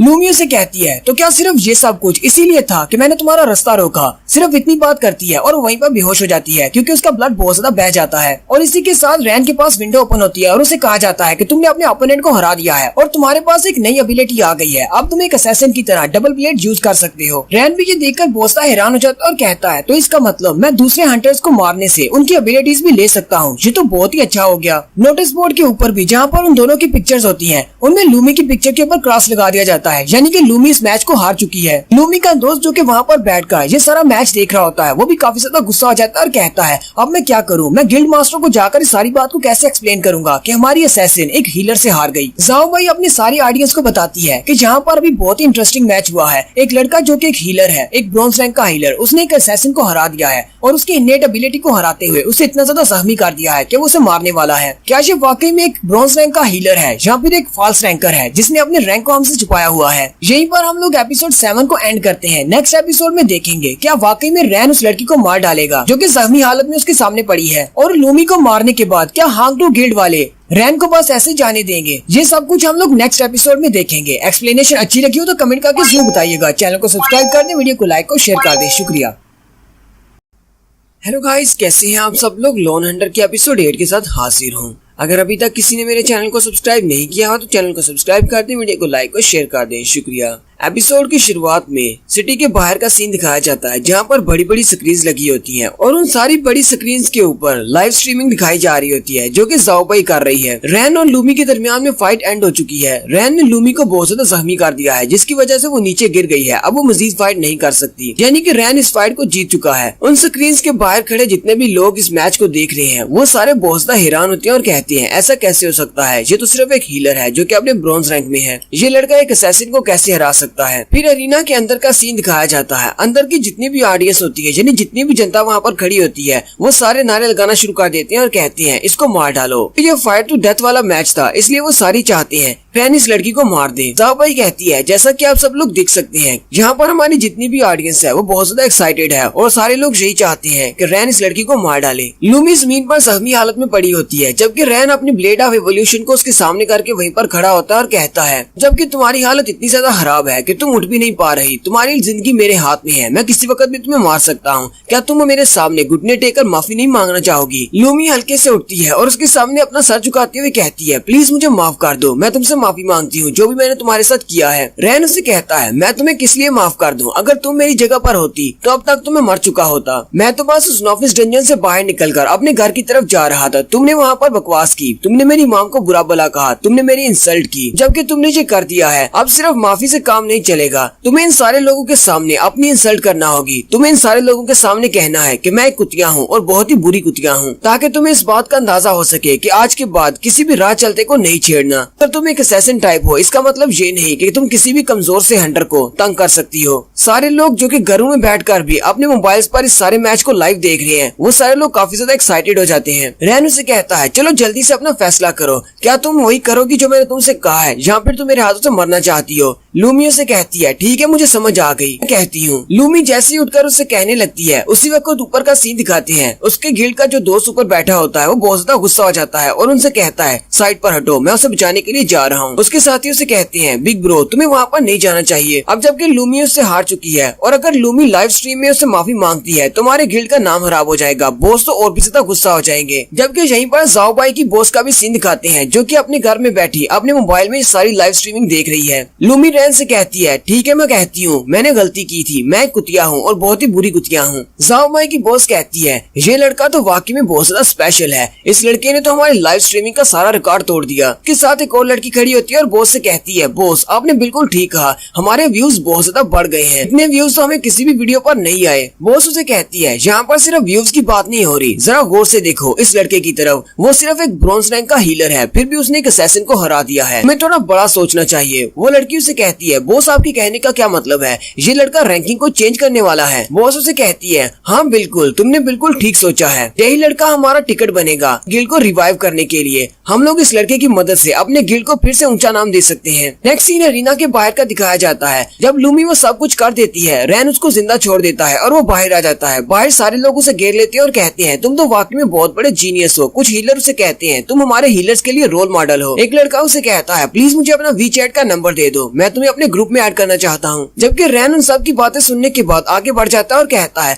फ्यूचर में हांग टू ग्रुप वाले अब मेरे दुश्मन बन जाएंगे क्योंकि वो इस बात को कभी नहीं भूलेंगे, मैंने लाइव स्ट्रीमिंग में उनके ग्रुप की बेइज्जती कर दी है। रैन कहता है अब जबकि मुझे पता है कि हांग टू ग्रुप वाले मेरे पीछे जरूर आएंगे तो मुझे और भी ज्यादा प्रैक्टिस करना होगी ताकि मैं अपने आप को बहुत ज्यादा स्ट्रॉन्ग बना सकूं। और साथ ही वो कहता है चाहे जो भी हो मैं अपने इस फैसले पर पछताने नहीं वाला कि मैंने उस लड़की के साथ फाइट करके सबके सामने उसकी इंसल्ट की। नेक्स्ट सीन हांग टू गिल्ड का दिखाया जाता है। लूमी जो कि अभी भी जिंदा है लेकिन वो बहुत ज्यादा जख्मी है, उसे उठाकर हांग टू ग्रुप के हेडक्वार्टर में ले जाया जाता है जहाँ पर बॉस बहुत ज्यादा गुस्से में होता है। बॉस के पास एक हंटर होता है, बॉस अपने हंटर से उसे मारने लगता है लेकिन लूमी का दोस्त उसके सामने खड़ा हो जाता है। बॉस अपने हंटर से उसके ऊपर भी अटैक करता है और कहता है साइड पर हो जाओ, इस कुतिया ने हमारे हांग टू ग्रुप का नाम बदनाम कर दिया है, मैं तो इसे मार डालूंगा। बॉस उसे भी कहता है जबकि तुम्हें पता है कि इस लड़की ने हमारे हांग टू गिल्ड का नाम खराब कर दिया है फिर भी तुम इसे वापस उठाकर क्यों ले आए हो, मैं इसे मार डालूंगा, इसे वहीं पर मर जाना चाहिए था। और साथ ही वो अपने हंटर से उसके ऊपर अटैक करता है। वो बेचारी पहले से जख्मी होती है, हंटर के अटैक की वजह से उसकी बॉडी से और भी ज्यादा ब्लड निकलना शुरू हो जाता है। हांग टू का बॉस बार बार अपने हंटर से उसके ऊपर अटैक करता है और लूमी बेचारी चिल्लाने के अलावा कुछ भी नहीं कर पाती क्योंकि उन्होंने उसे बांध कर रखा होता है। बॉस आगे बढ़ता है और उसका गला पकड़कर कहता है तुम्हें अपने आप को कुतिया कहने में बहुत ज्यादा मजा आता है तो फिर ठीक है, अब मैं तुम्हें दिखाता हूँ कि कुतिया की क्या हालत होती है। और एक बात अच्छी तरह से जान लो, मेरे हांग टू गिल्ड की इज्जत के सामने तुम्हारी इज्जत कुछ भी नहीं है, तुम्हारी जान भी कुछ नहीं। हांग टू गिल्ड के बॉस के पास एक बहुत ही डेंजरस सा कुत्ता भी होता है कि वहीं पर बैठकर अपने मुंह से लार टपका रहा होता है, जैसे कि उसे पता है बॉस इस लड़की को मारने के बाद इस लड़की को खाने के लिए उसे देने वाला है। लेकिन यहाँ पर एक नए कैरेक्टर की एंट्री होती है। वो पीछे बैठा उनसे कहता है अब जबकि तुम लोग इससे बहुत ज्यादा नफरत करते हो और ये लड़की पहले से बेहोश हो चुकी है, क्यों ना तुम इस लड़की को मुझे बेच दो। लूमी का दोस्त भी काफी ज्यादा गुस्सा हो जाता है। जबकि हांग टू ग्रुप का बॉस भी पीछे की तरफ देखता है तो कुर्सी के ऊपर एक नया कैरेक्टर बैठा होता है, उसका नाम मिस्टर ट्रेडर होता है। ये एक स्पेशल कैरेक्टर है जो जहाँ भी चाहे वहाँ पर आ सकता है और खास तौर पर ये दूसरे ग्रुप्स में जाता है और वहाँ से लोगों को खरीदता है। मिस्टर ट्रेडर उसे कहता है तो फिर तुमने क्या फैसला किया, चलो जल्दी से बताओ, क्या तुम इस लड़की को मुझे बेचोगे। लूमी का दोस्त ये बात सुनकर बहुत ज्यादा गुस्सा हो जाता है और मिस्टर ट्रेडर ट्रेडर के ऊपर अटैक करने के लिए जल्दी से भागते हुए आगे जाता है। हांग टू गिल्ड का बॉस उसे रोकने की कोशिश करता है, लेकिन वो गुस्से में होता है, इसलिए उसकी बात नहीं सुनता। लूमी का दोस्त जैसे ही उसके करीब पहुंचता है, मिस्टर ट्रेडर अपनी उंगली को हल्का सा फ्लिक करता है और उसकी उंगली के अंदर से एक छोटी सी एनर्जी बीम निकलती है जो कि सीधी सामने की तरफ जाती है। लूमी का दोस्त जो कि भागता हुआ मिस्टर ट्रेडर के ऊपर अटैक करने के लिए आ रहा होता है,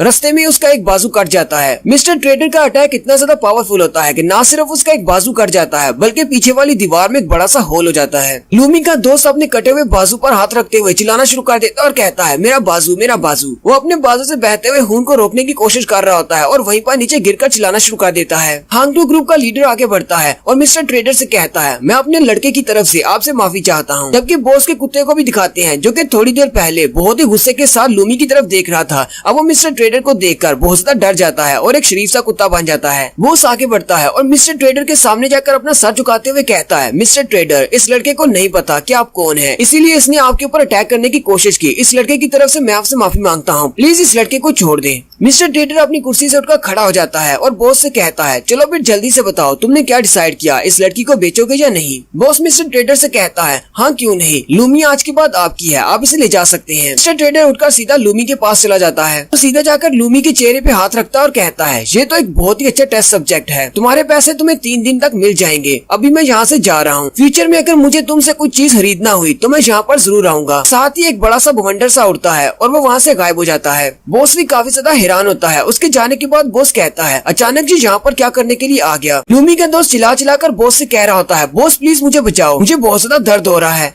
बॉस अपने लोगों से कहता है, चलो जल्दी करो और इस बेवकूफ को हॉस्पिटल लेकर जाओ, इसका इलाज करवाओ। बॉस कहता है, मिस्टर ट्रेडर को लूमी क्यों चाहिए, वो यहाँ पर लूमी को लेने के लिए क्यों आया है। और यहीं पर बॉस में मिस्टर ट्रेडर के बारे में बताता है कि इसका असली नाम बैरन है। इसे मिस्टर ट्रेडर इसलिए कहा जाता है क्योंकि ये सारे गिल्ड्स के अंदर जाता है और वहाँ से जाकर इसी तरह के हंटर्स को खरीदता है। जब चाहे वहाँ पर जा सकता है और जिससे भी चाहे जिस हंटर को भी खरीद सकता है। सिर्फ एक नहीं, ये जितने चाहे हंटर्स को खरीद सकता है। और एक और बात, आप लोग इसको मना नहीं कर सकते। अगर ये आपसे आकर कहता है कि इस बंदे को खरीदना चाहता है, आप इसको रिफ्यूज नहीं कर सकते। अगर आप लोग इसकी ऑफर को मना करते हैं और इसके साथ ट्रेड नहीं करते तो ये आपके पूरे के पूरे गिल्ड को डिस्ट्रॉय कर देगा। ये अकेला इतना ज्यादा पावरफुल है कि ये हमारे पूरे गिल्ड को डिस्ट्रॉय कर सकता है। बॉस अपनी चेयर पे बैठ जाता है और कहता है, जब ट्रेडर यहाँ से अपनी चीज लेकर चला जाता है तो कुछ दिन के बाद वो पैसे भी भिजवा देता है और साथ में अपनी कॉन्टेक्ट इन्फॉर्मेशन बेचता है। अगर हमारे पास पैसे हैं तो हम लोग ट्रेडर से कुछ भी पूछ सकते हैं, किसी भी चीज के बारे में, जो भी हमें चाहिए हम लोग उससे वो मंगवा सकते हैं। हांग टू ग्रुप का बॉस काफी ज्यादा खुश होता है और कहता है, वैसे ये ऑफर इतनी ज्यादा बुरी नहीं है, मेरे पास ट्रेडर के कॉन्टेक्ट इन्फॉर्मेशन आने वाली है, मैं उससे कुछ भी पूछ सकता हूँ। लेकिन बुरा तो ये है कि मैंने एक ही दिन में अपने 2 टॉप क्लास के हंटर्स को खो दिया है। और साथ ही बॉस कहता है, उस ब्रॉन्ज रैंक के हीलर को मरना होगा। नेक्स्ट सीन मिस्टर ट्रेडर का दिखाया जाता है जो कि शहर के बाहर एक बंद फैक्ट्री के सामने अपीयर होता है। उसने लूमी को अपने कंधे पे उठा रखा होता है। वो लूमी को वहीं पर जमीन पर रखता है और अपने पास एक स्पेशल क्रिस्टल निकालता है और यहीं पर उस क्रिस्टल के बारे में बताया जाता है कि उस स्पेशल क्रिस्टल को ट्रांसफॉर्मेशन स्टोन कहा जाता है और उसका ग्रेड लेजेंडरी है। लेकिन उसके यूज के बारे में कुछ नहीं बताया जाता कि ये किस लिए यूज किया जाता है। मिस्टर ट्रेडर उस क्रिस्टल को लूमी की बॉडी के ऊपर रखता है और लूमी की बॉडी के अंदर जितनी भी एनर्जी होती है वो सारी की सारी एनर्जी को अपने ट्रांसफॉर्मेशन स्टोन के अंदर स्टोर कर लेता है, जिसकी वजह से उसका क्रिस्टल जो है वो चमकना शुरू हो जाता है। बैरन भी काफी ज्यादा खुश हो जाता है। लेकिन लूमी की बॉडी से उसकी सारी की सारी एनर्जी ले लेने की वजह से लूमी वहीं पर मर जाती है। नेक्स्ट सीन रैन के घर का दिखाया जाता है। रैन अपने वॉशरूम में खड़ा अपने बाल काट रहा होता है और कहता है, अब मैं पहले जैसा बिल्कुल भी नहीं रहा, मैं काफी ज्यादा चेंज हो चुका हूँ। पहले मुझे लोग वीक कहते थे और हर वक्त मेरा मजाक उड़ाते थे, लेकिन आज के बाद ऐसा बिल्कुल भी नहीं होगा। और यहीं पर आरवी उसके ख्याल में आता है और उसे कहता है, हाँ तुम्हें अपनी लाइफ जीना होगी और तुम्हें स्ट्रॉन्ग बनना होगा। रैन शीशे में अपना चेहरा देखता है बाल काटने के बाद। उसे लगता है कि वो पहले से ज्यादा हैंडसम हो गया है, लेकिन लंबे बालों के साथ वो ज्यादा अच्छा लग रहा था। रैन कहता है, आज के बाद कोई भी मुझे वीक नहीं कह पाएगा। लेकिन साथ ही रैन को एक जबरदस्त झटका लगता है। रैन कहता है, ये क्या हो रहा है, कहीं ये कोई आफ्टर इफेक्ट्स तो नहीं है। लगता है कि आज फाइट के दौरान मैंने अपनी बहुत सारी एनर्जी को यूज कर दिया। रैन वापस जाकर अपने बिस्तर पर बैठ जाता है और कहता है, लगता है कि थोड़ी देर पहले जो मैंने अपना स्किल एक्टिवेट किया था उसकी वजह से ये उसके आफ्टर इफेक्ट्स हैं। मुझे क्या पता था कि इसके आफ्टर इफेक्ट्स इतने ज्यादा पावरफुल हो सकते हैं। उसी वक्त रैन को अपने सामने वाली टेबल पर कुछ चमकती हुई चीज दिखाई देती है। ये वही ट्रांसफॉर्मेशन स्टोन है जो कि मिस्टर ट्रेडर ने लूमी की बॉडी से निकाला है। रैन उसको देखकर काफी ज्यादा हैरान हो जाता है और कहता है, ये चीज कहाँ से आई, ये तो पहले यहाँ पर नहीं थी। उसी वक्त बिल्डिंग के बाहर मिस्टर ट्रेडर को दिखाते हैं जो कि छतरी लेकर बाहर खड़ा होता है। अब ये भी यहाँ पर एक मिस्ट्री है कि मिस्टर ट्रेडर ने ट्रांसफॉर्मेशन स्टोन को रैन को क्यों दे दिया है। और यहीं पर हमारी एपिसोड 8 का एंड होता है। एक्सप्लेनेशन अच्छी लगी हो तो कमेंट करके जरूर बताएं। चैनल को सब्सक्राइब कर दें, वीडियो को लाइक और शेयर कर दें। शुक्रिया।